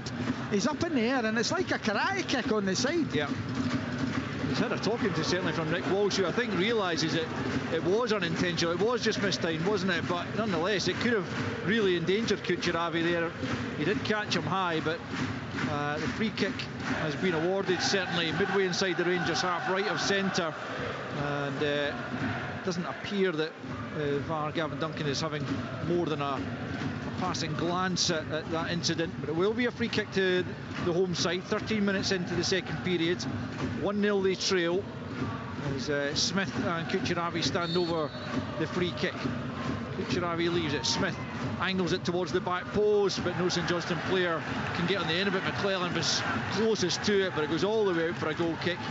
And as we approach the hour mark of the game, it's still a 1-goal advantage held by Michael Beale's side, but he'll certainly want to add to that before too much longer as Lammers plays it forward. Seema doing his best to just chest that on to Raskin. Was a handball there from Considine, yes, and it's a free kick to Rangers, which Lammers tries to take quickly out to this near side. It's a good ball for Lawrence. Lawrence up to the penalty area. Poor first touch, takes him away from goal, but still he has it. Lawrence driving inside. Good block there by Olafuma. Comes all the way to the right hand side for Lammers, who can only hit the side netting with a right footed effort from the right hand side of the box. 59 on the clock. St Johnstone 0, Rangers 1. Now, there's a chance for Lammers at the back post there, but he just never looks comfortable with coming onto his right foot there, and he has a slash at it and it goes into the side netting. Well, that's two he's had like that. Maybe the third one will maybe hit his mark. Lawrence with a better first touch might have had an opportunity to get a shot away himself earlier on, but eventually was blocked out by Olafuma. But I mean, the next goal in this game, I know it's an old cliche, but it is absolutely crucial as to which way it goes and which way the game might then turn as a result of that. Rangers get it, you've got to say the game's probably dead and buried. St Johnstone get it, and who knows what will happen. Well, listen, it becomes game on, and what happens is all the pressure that this Rangers team are feeling coming into it will absolutely... There's a yellow. Yeah, Kane going in late on Ben Davies here, just catching him as he tried to close him down, and Nick Walsh does issue the yellow card to the striker. Playing his, starting his first game since January 2022. Terrible time of injuries he's had, the striker, but trying to impose himself on the game there, but just catching Ben Davies late. It will be a free kick to Rangers midway inside their own half. An hour gone. It's possibly tiredness as well with Chrissy Kane.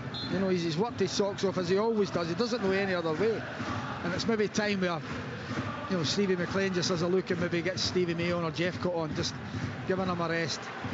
Lammers can't keep possession. St Johnstone have it back, but it's given away by Phillips, and Raskin drives Rangers forward. Lawrence just has to hold up. Raskin once more outside the penalty area. Yilmaz in support. Yilmaz will catch this one. It's away from Phillips. Was he caught there? That's who. I don't know again. Why does he not just play on rather than questioning for the free kick?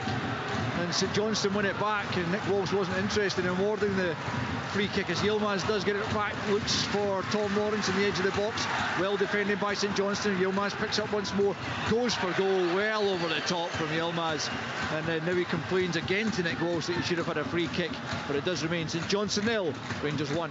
And that's just another, that's one of these decisions, it's just a bad decision, you know. It drops, he's 35, 36 yards out, he's trying to hit a half volley through a rocky players at a goal. Just, and it looked like it was through anger that he never got the free kick. Just pass the ball to your teammate. Davies rises above Kane to win the header. Smith heads it back forward for St Johnstone. Goldson sends it forward once more. Picked up by Costello against Tavernier. Costello forward to the edge of the box for Kane. Kane under pressure from Davies, gets the pass off to Costello as he fouled. It comes out to Robinson, into the box it comes. Chris Kane, he completely misses it. It'll come from Olafunma, stabs it towards goal. Davies gets the block in with the header. Robinson back into the danger area. Lundstrom clear. Rangers living dangerously at the back, but they've managed to get it clear. But chances there. If Chris Kane had been able to connect with the effort, that might well have been the equaliser. That should have been the equaliser, Alistair. It's a cutback and it kind of got blocked and it falls into his path round about the penalty spot. This might be rust as well, it might be tiredness, but it's a clean shot and he has a wild swipe and makes absolutely no contact with the ball. That should be 1-1. And you know what, Olafunma does well in the end as well. Here's Sima, yes, offside. I think the flag went up but it's gone back down. Sima cuts it back for Roof. It's in the back of the net, but the offside flag did go up earlier and Nick Walsh is pointed for the offside. Rangers celebrations curtailed once more. The offside flag, I mean, this is the thing, it's not meant to go up as early as it did, and the assistant referee put it up and immediately brought it back down and play continued. By the way, I don't think is he offside? He's maybe getting played on by the right side centre back. Yeah, it might be, but I think that... So at least Nick Walsh has actually done the right thing. He's not reacted to the flag, he's allowed the play to continue, because this might be, I don't know if this is offside. Very, very tight, I'm sure of that. Brilliant play for Sima, actually. Yeah, the VAR is having a look at it. I mean, the assistant's flag went up immediately, the ball was played forward to Sima, and then he whipped it back down, obviously realising he'd put it up too early. The play continued. I suppose St Johnstone's argument would be, well, I guess you say play to the whistle, but if they've seen that flag, they'd be, you know, almost entitled to say that you know, that had an impact on what my decision making. If this is a goal, it's not great on the officials. It is on the referee. The referee's done the right thing, but the assistant on the far side, you know, it's not great on him there, because you're right. We've seen it straight away, and I think, what is it for? Is he pulled up for a foul? Is it offside? What is it? And he should have just let the play continue. That's what they're told to do. And the thing is, Nick Walsh is the one that's done the right thing. The referee's made the mistake, but this gave it anyway, so it's immaterial. Yeah, they're given the offside, and it's very marginal, as you can see from the monitor. I think initially when it's a ball played back that he's offside then, when it's clipped forward. I think to wait and see it again. Free kicks in Johnstone then. Rangers' second goal, as they thought they had, is disallowed for an offside. But fine margins again. There's one relieved official over the far side. Absolutely, assistant on the far side, hugely relieved at that. Rangers have it, still leading them by a goal to nil. 65 minutes in.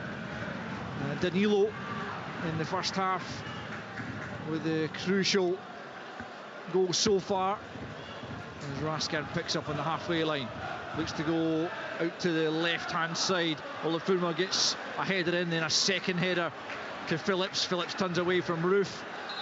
Good play from Phillips, and now play is going to be stopped, and Phillips is annoyed that the advantage wasn't played by Nick Walsh there, as he had stepped away from a couple of challenges. But the free kick goes St Johnstone's way, midway inside their own half, and they're still very much in this game, Alan Preston. Yeah, they are. You know, that's what, 65 on the clock.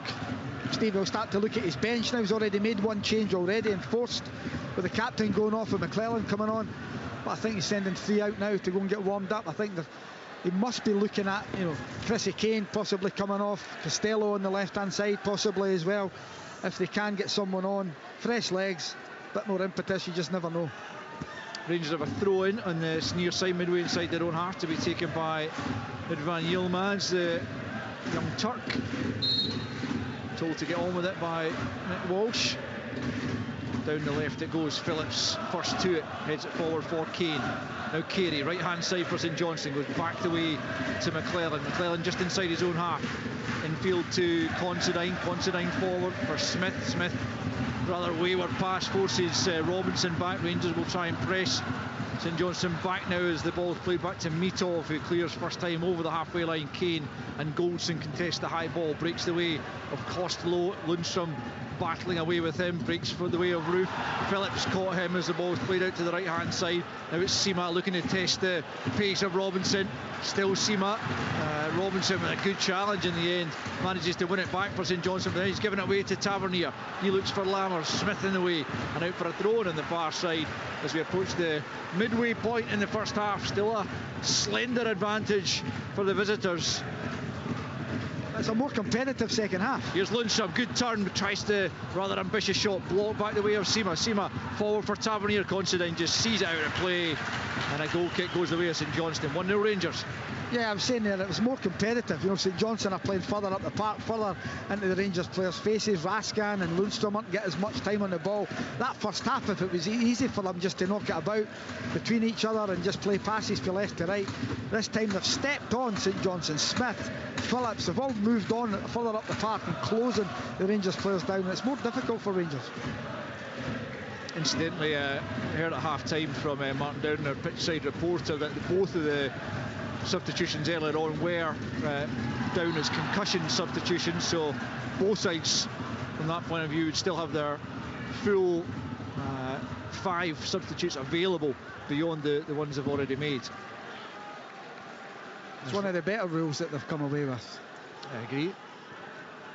Goldson out to the right hand side for Lammers, who perhaps hasn't made the impression he would have hoped, the Rangers fans would have hoped, and he's given it away. He's trying to win it back from Carey.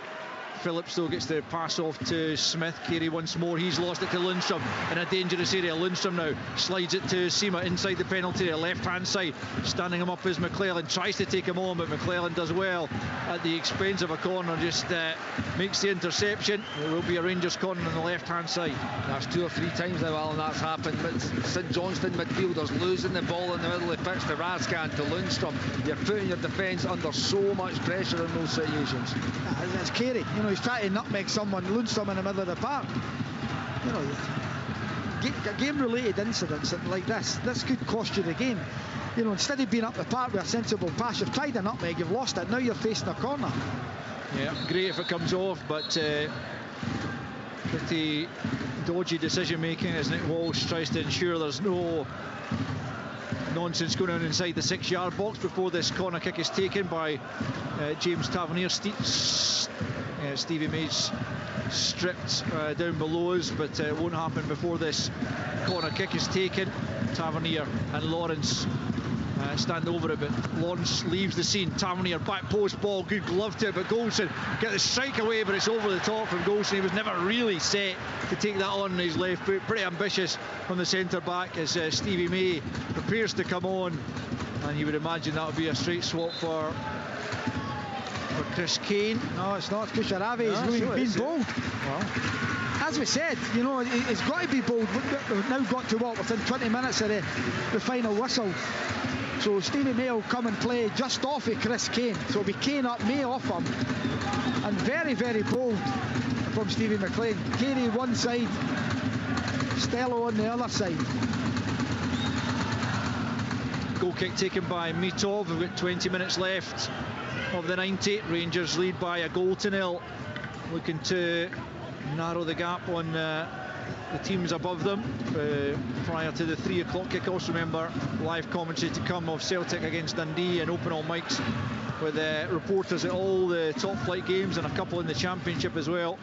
And Kenny will always keep you across all the goals that go in elsewhere in the country. As again, St Johnstone give the ball away in a dangerous area. It's Roof this time to pick up and feed Tavernier right hand side. Early ball into the box, it comes off Robinson, who's having a go at his more experienced counterparts in the middle of the park because they have been lax on occasion. And as you said, Alan, just a moment ago, it could really cost St Johnstone. And again, you know, this time it's Smith. He just looks tired. It's a miscontrol in the middle of the park, and Rangers are on the attack. And instead of them attacking, and you know, with the positive change that the manager's made, they're now having to defend yet another corner. Yeah, corner kick from the right-hand side, taken by Lawrence, back to Tavernier. Tavernier sweeps it in, rising was Roof. He can't get a clean header, and there's a free kick that's gone St Johnstone's way. Why on earth does he stop to play there with Considine breaking out of the penalty area and no Rangers player near him? Stevie McLean's going crazy at the fourth official, and he's right enough to do that. If he thinks it's a foul, which it is, let the game, you know, play on. Considine's got maybe 40 yards with no one near him. Stevie McLean's going mad down there. I'm not sure how fast Considine would have got up the pitch right enough. But yeah, I get that, but it's not the point, Kenny. It's, you know, the referee's too quick with his whistle there. I think there might be a check going on here, but I'll tell you what is going to happen. Stephen McLean's going to get booked for his reaction there. But no, listen, you can't do it. I get that, but that all comes because the referee blows up too quick. Ravi Matondo preparing to come on for Rangers. As the fourth official gets the board ready. Yeah, I mean, Lammers, he's not done enough, Kenny, has he? Nah, he's not. I mean, the only reason I thought he might have took Lawrence off because it is his first game in such a long time, but there's no doubt he's affected this game and been a more positive attacking threat than what Lammers has in the game. A lot of nice touches, but there's not a lot of penetration. There's very, very little energy, and off the ball, as you've seen right at the start of the second half, trying to chase Robinson back, he's not really got that pace to get back either. That's the first time I've seen him, Kenny, live. Is that his play he plays out there, wide and the right? Inside, but he's inside, so he's playing as one of these inside forwards in behind the front, in behind the striker. But like you say, there's no real pace or penetration. Rangers have, with that substitution, Kenny, changed the makeup of that front four. Roof's gone through the middle with Lawrence in behind him and Seema out to the right. Matondo on the left as Roof gets the break of the ball. On the right-hand side of the penalty area, Considine with him, he plays it for Seema. Seema into the box, it comes. McClelland in a good position just to knock it away, and it's out of play over on the far side. It'll be a St Johnstone throw-in. But it's interesting you asked that question, Alan, about where Lammers plays, because you could question a number of, I mean, in a positive sense, there's a fluidity about Rangers' ability to mix it up in that sense, Kenny, but also you're asking about what is their best position. Yeah, there is, but I think, like you say, there's a positive side. I think between Roof and Seema,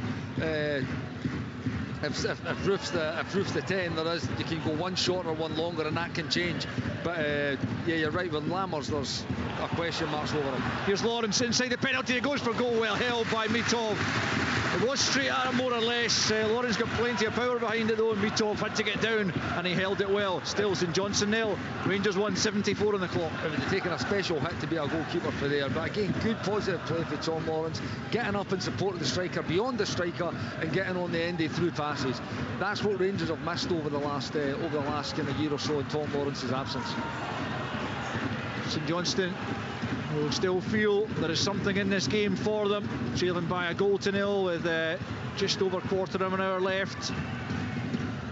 As Seema picks up now, playing out on the right hand side, but he runs into bother from Matt Smith, and it's a good ball for Chris Kane now out to the right hand side for Carey, who's come out to this right hand side to play up against Yilmaz. A couple of step overs, Yilmaz trying to get back at him, still it's Carey though, and eventually Yilmaz does enough to knock it behind for a corner kick on the right hand side for St Johnstone. 75 played. Brilliant ability Carey has, but he just lacks that yard of pace. You know, he goes by Yilmaz there, but the defender gets back, knocks out for a corner. Another chance for St Johnstone. Loading the box again, they're all up. McClelland, Considine, Stevie May's in there as well now. Carey, right hand side, left footed. Butland hasn't got there, but it's gone all the way beyond him and behind for a goal kick on the far side, as Butland was on the stretch but didn't get anything on it, fortunately for him. No St Johnstone players lurking. I just thought on that last attack there, Alistair, that both Roof and Lawrence and even Sima, as much as he came on as an early sub, I think they're looking a little bit leggy, and the game just got a little bit stretched, and Chris Kane managed to find a wee space in behind the Rangers midfield. That's something Michael will need to keep an eye on. Rangers have it deep inside their own half. Goldson gets it back from Davies. Out to the right hand side for Tavernier. Down the right flank it goes for Sima. Stepping in off the right, back to Tavernier. Still well inside Rangers' own half. Goldson now. He'll go for this big switch of play out to the fresh legs of Matondo. Poor first touch, invites the challenge from Olafunwa, who did dive in. However, he thought he could nick the ball. He's taken too much of Matondo for the referee's liking, and the yellow card comes out for Dario Olafunwa. And I must say, this last 15 minutes or so is just built for Matondo. You just want to feed him as much. St Johnstone have now effectively went a 4-4-2. They are a bit leggy. They've worked ever so hard to kind of stay in this game up until this moment. Get the ball to Matondo and let him get at this fullback 1v1, particularly now that he's been booked. Yeah, Olafunwa has to be very careful now. He's got a flying machine against him. Tavernier back to Goldson, midway inside his own half, square for Davies. Davies looks forward, finds Matondo. He's quickly challenged though by Phillips. Plays it up to May. Carey looks to just lift it over Yilmaz, who just sees it out of play. I think that's a free kick actually. It's gone Rangers' way for a slight shove in the back there of Yilmaz, who was certainly looking for it. And the free kick is taken to Davies. Plays it square for Goldson. Goldson goes long. He's certainly got a good long pass on him, Connor Goldson, but couldn't find Sima on that occasion. Remember, Rangers in European action on Thursday as Real Betis come to town and looking to get off to a positive start in their Europa League campaign and try and get somewhere near a repeat of their exploits of a couple of seasons ago when they went all the way to the final, which coincidentally was in Real Betis' hometown of Sevilla, losing out on penalties to Eintracht Frankfurt as Sima tries to go beyond his man Luke Robinson. He cleverly backheels it off Sima and gets his side a goal kick. He's done well actually, the young left back in this game. 13 minutes to play, St Johnstone nil, Rangers 1. He has. I think St Johnstone have played well, I really do. You know, Rangers spent a lot of money on this squad. St Johnstone haven't got a penny to their name. They've posted figures of 1.5 million losses. Yep. You know, but the team out there are giving their manager absolutely everything, and it's still 1-0, 13 minutes to go. They'll believe they can get at least a point out of this game. They've got to keep pushing. Davies wins that above Kane. He's actually done pretty well against Chris Kane. Thought that might be a battle that Kane would feel he could get the better of Ben Davies, especially on his first start of the season. 6,967 inside McDermott Park this afternoon watching Matt Smith come forward, but Davies steps in and wins it back for Rangers. Good play by Raskin to get away from Phillips. Now Lawrence looks for Matondo. He's away from Olafunwa. Matondo, can he finish it for Rangers? He can! Rabi Matondo off the bench to score Rangers second, and surely now that puts the game beyond St Johnstone.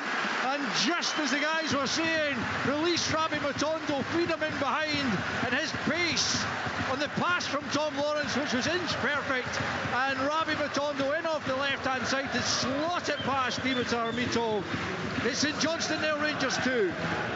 And it's a brilliant pass. You know, again, don't even think, I think it was Tom Lawrence that played the pass. He just takes a touch with his left, and he knows he's got the flying machine of Matondo on his left hand side. He just slides the pass in front of him. He's got a quarter of a pitch to hit. Matondo gets in, one touch, two touch, sets himself perfectly, slots it in the corner. And like we say, the second goal was always going to be important, and that should be game over now for Rangers, and 3 points. That's a brilliant finish.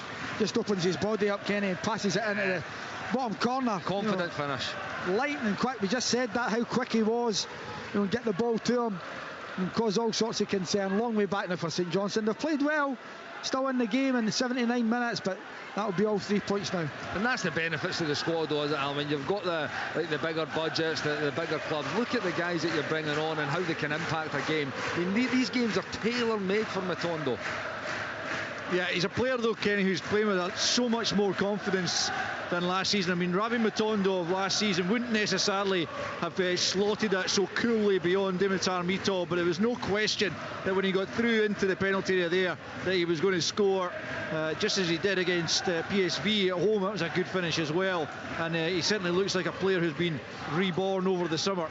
Yeah, listen, he's built his way back into Michael's plans, but it did look like he could have been another one of these players that was maybe heading towards the exit at Ibrox. But he got that first goal. It's the same finish, just he's had to take a few touches and steady himself today on this, but he just opened up that right boot, slotting it past the goalkeeper into the bottom corner.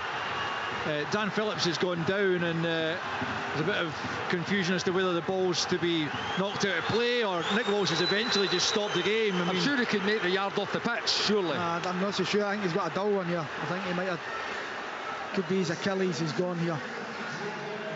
He's certainly getting treatment quickly. Michael Beale was quick to actually express concern for him. He went down just in front of Michael Beale's technical area. No, he's back on his feet actually. Just as Matondo skipped away from him, he just went down, and well, hopefully it's not a serious injury. He might well be replaced here anyway, as St Johnstone make a couple of changes. I think they're going to come too late to really impact the game. 27 is Jay Turner-Cook, and number 8 Cammy McPherson are both going to enter the fray. And at last Chris Kane gets a rest after putting himself about for the opening 81 minutes, and off he comes. And I think Phillips also has just made way for the two players, Turner-Cook and McPherson, who have come on. But this game surely beyond St Johnstone now, Alan, as well as they've played in the game. Yeah, it is. And I think when you look at that second goal, Alistair, when you see it again on the highlights, when the ball's played into Lawrence, it's his awareness of what's round about him. He's actually facing Butland, and he quickly turns, and he doesn't even take a touch. It's a first time pass in between Olafumwa, allowing Matondo to race onto it, and it's a wonderful finish by the young winger as well. Really good play by him, but Lawrence has been a class act. Yeah, Ravi Matondo's second goal of the season. Looks to have made the point safe for Rangers. St Johnstone clearly won't be giving up just yet. They did come back from 2 goals down against Dundee late on. That's Kucheravi with a double, so albeit Rangers a different prospect. No side has conceded fewer in the league this season than Rangers. Just a couple of goals let in their 4 games up until now, albeit both of those goals were winning goals for Kilmarnock and Celtic respectively. But 2 goals to the good in the closing stages here. 7.5 minutes of the 90 remaining, and Michael Beale looking to earn a much needed victory as Lawrence feeds Matondo once more, coming up to the edge of the area. It goes for goal again. This time it's well over the top from the Welsh winger, and it remains St Johnstone 0, Rangers 2. Again, great play from Tom Lawrence. It was patient play for the Rangers across their back line. Conor Golson just dinked a beautiful pass forward onto Tom Lawrence, but how he receives it, his touch, the deft touch, just to allow the ball to actually still kind of travel forward into his path, and then drives into the space, releases Matondo, who, listen, you can't blame him for opening up and trying to slot another one into the goal there from the way he finished the first one. Can you play with Cantwell and Lawrence in the same team? Absolutely you can. I think it's just an automatic change for Cantwell and for Lammers. Stevie May gives chase to a forward ball. Davies tries to force him out to the right hand side. Back with Carey. Carey swings it. It's a good ball, and that should have been a goal from Cammy McPherson. He's glanced it wide from a little more than 6 yards out, and he really has to hit the target from there, Cammy McPherson, with the late run into the box. Great delivery from Graham Carey, but McPherson sends it wide. And the pace is already on the ball. He's just got to flick it into the back of the net. It's a really poor header. It's probably easier to score than to do what he's actually done. He's knocked it wide. And that's 2 great balls that Graham Carey's put. I mean, you talk about Taverner's delivery as well, but Carey's delivery is outstanding with that left foot. Here's Costello. St Johnstone haven't given this up. Forward he comes.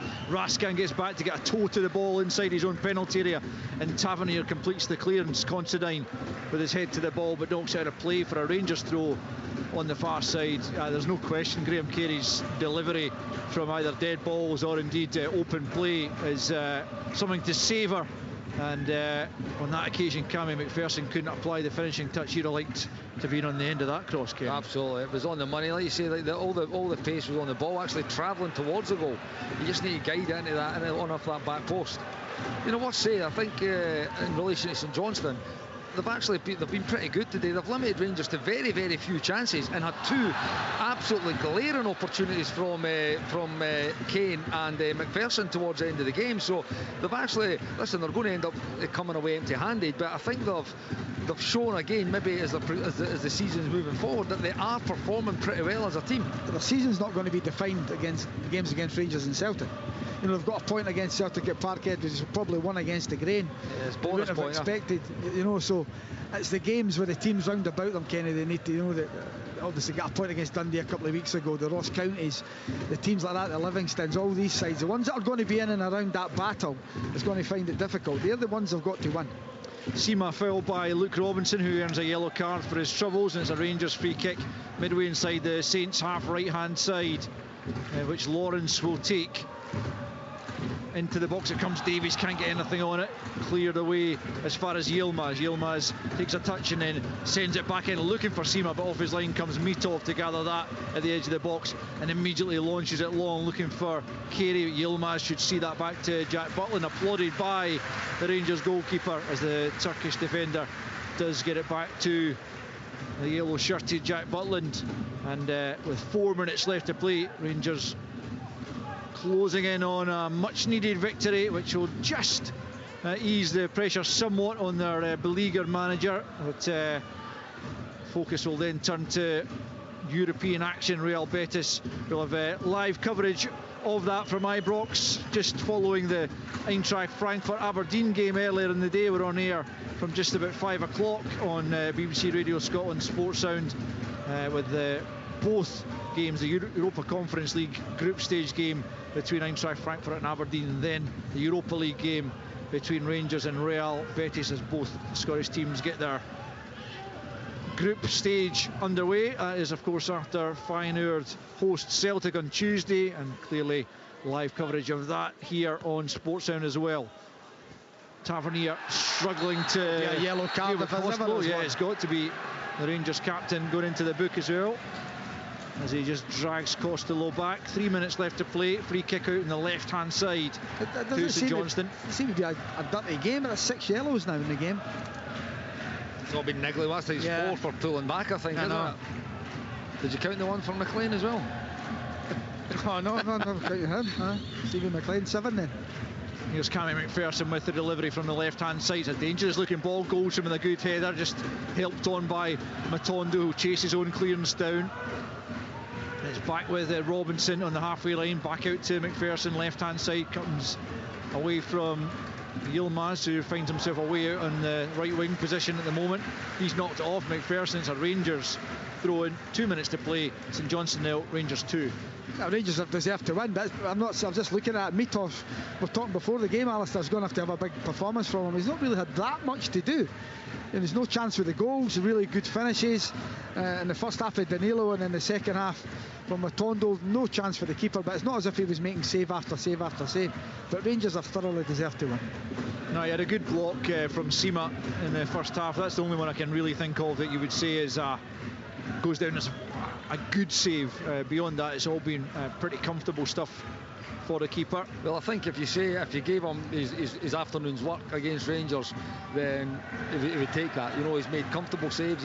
By the way, he's came for a couple of good crosses as well, which easy pressure on his defence. But he's had a relatively quiet afternoon and comfortable afternoon. But as I say, Johnstone have done well. Rangers have obviously scored 2 really good goals.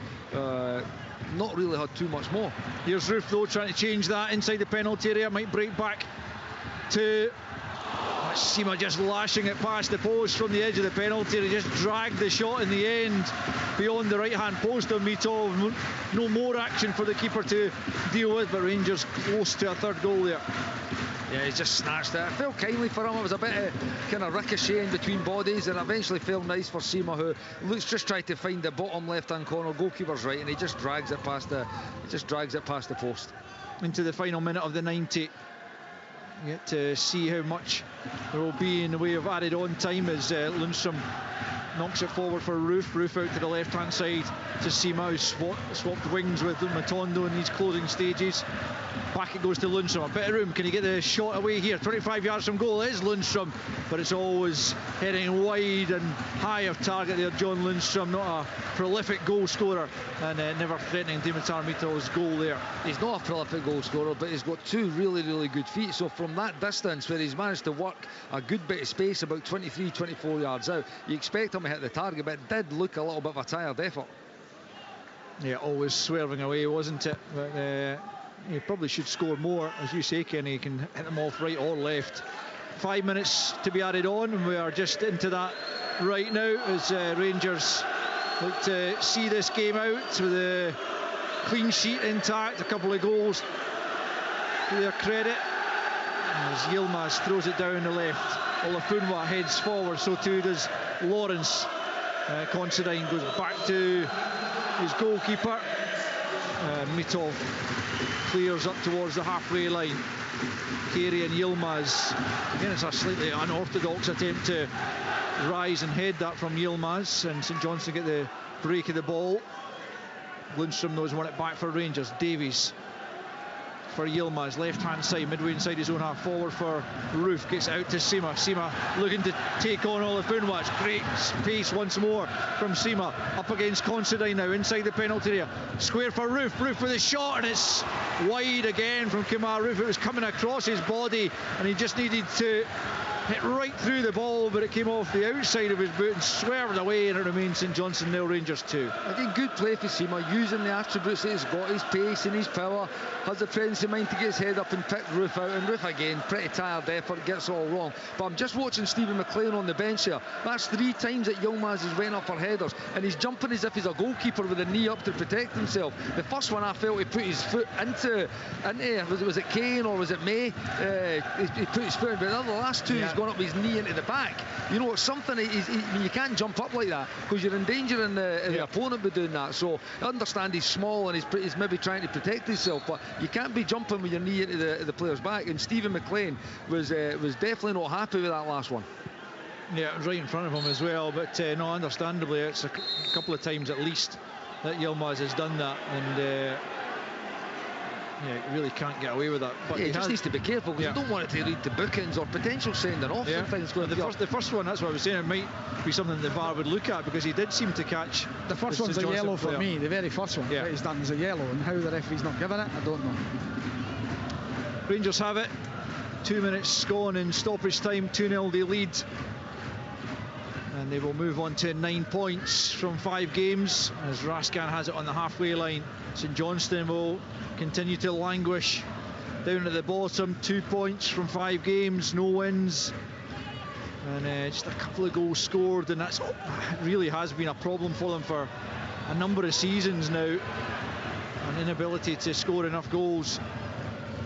St Johnstone have it out to the right hand side from McPherson to Carey. Carey handled that, reckons the assistant, and free kick goes Rangers' way.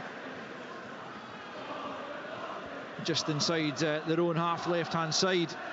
You think for Michael Beale, Kenny, be delighted, clean sheet, Lawrence getting game time as well, because I think he's been the best player on the pitch. He's been magnificent. His little touches, his awareness of what's round about him, his way to pass, very good. Yeah, I have to agree. I think Lawrence has been superb, and I've said it all along. I thought he'd be a good signing initially when Rangers signed him. It was just really unfortunate he got injured so early on in his Rangers career. But like you say, it's 90 odd minutes under his belt today. There again, look at that play. Yeah, turning away from McClellan, finds Matondo, right hand side of the penalty area. He tries to help it back into the middle, comes off the back of a St Johnstone player, and they manage to clear out to the left hand side. But Lawrence, some of his passing and touches to move away from players as he did there with McClellan, just despite the fact that it's his first 90 in over a year in a competitive game, he still had the freshness to be able to step away from the defender and almost create another goal. Here's Yilmaz left hand side as Rangers look for a late third. That cross is cleared away as far as Raskan. I think Raskan's been better today as well. He's been a little bit kind of out of sorts, I would say, at the start of this season, but he's been better today. But like Lawrence as well, I'd even throw his work ethic into that as well. He works ever so hard for his team. I think when you've got guys like him and Todd Campbell are really, really good, effective players, but they're also working ever so hard for the team. Raskan for Sima, who's off target with the effort again. The Rangers have scored 2. They could have had plenty more with a bit more clinical finishing, because they've got into some good areas at times. The 2 goals could have been 3, 4, 5 if their strikers had been firing on all cylinders. Yeah, I think definitely to the edge of the game, and that was brilliant play again. We just touched on Raskan, and he has had a really good game today as well. But that was a brilliantly weighted pass in between the left back and the left centre back. That's it, all done at McDermott Park. The 3 points will go back down Govan Way as the managers exchange handshakes on the sidelines. Michael Beale gets the much-needed victory. As for Stephen McLean, they continue to need points down at the bottom, even at this early stage of the season. But Rangers, good value ultimately for the victory, earned thanks to goals early in the game from Danilo, who got in the end of James Tavernier's superb cross to head past the St Johnstone keeper Dimitar Mitov, only to be injured in the process. He and Liam Gordon clashing heads, and both players having to be replaced after 16 minutes. Rangers pretty much dominated proceedings. St Johnstone had a flurry at the start of the second period where they looked livelier, but the points were secured when the substitute Rabbi Matondo raced on to Tom Lawrence's superb slide rule pass. Cutting through the St Johnstone defence, into the box went Matondo, and he slotted past Mitov away to his left hand side to make it St Johnstone 0, Rangers 2. And although St Johnstone passed up a couple of opportunities, with Chris Kane missed kicking when he should have got an effort away, and then Cammy McPherson at 2-0 down, glancing a header wide when he should at least have been troubling Jack Butland. That was pretty much that for St Johnstone, who will remain bottom of the table. Rangers get their 3rd win from 5 as they look to resurrect their season and move into Europa League action on Thursday evening. At McDermott Park, though, it's finished. St Johnstone 0, Rangers 2.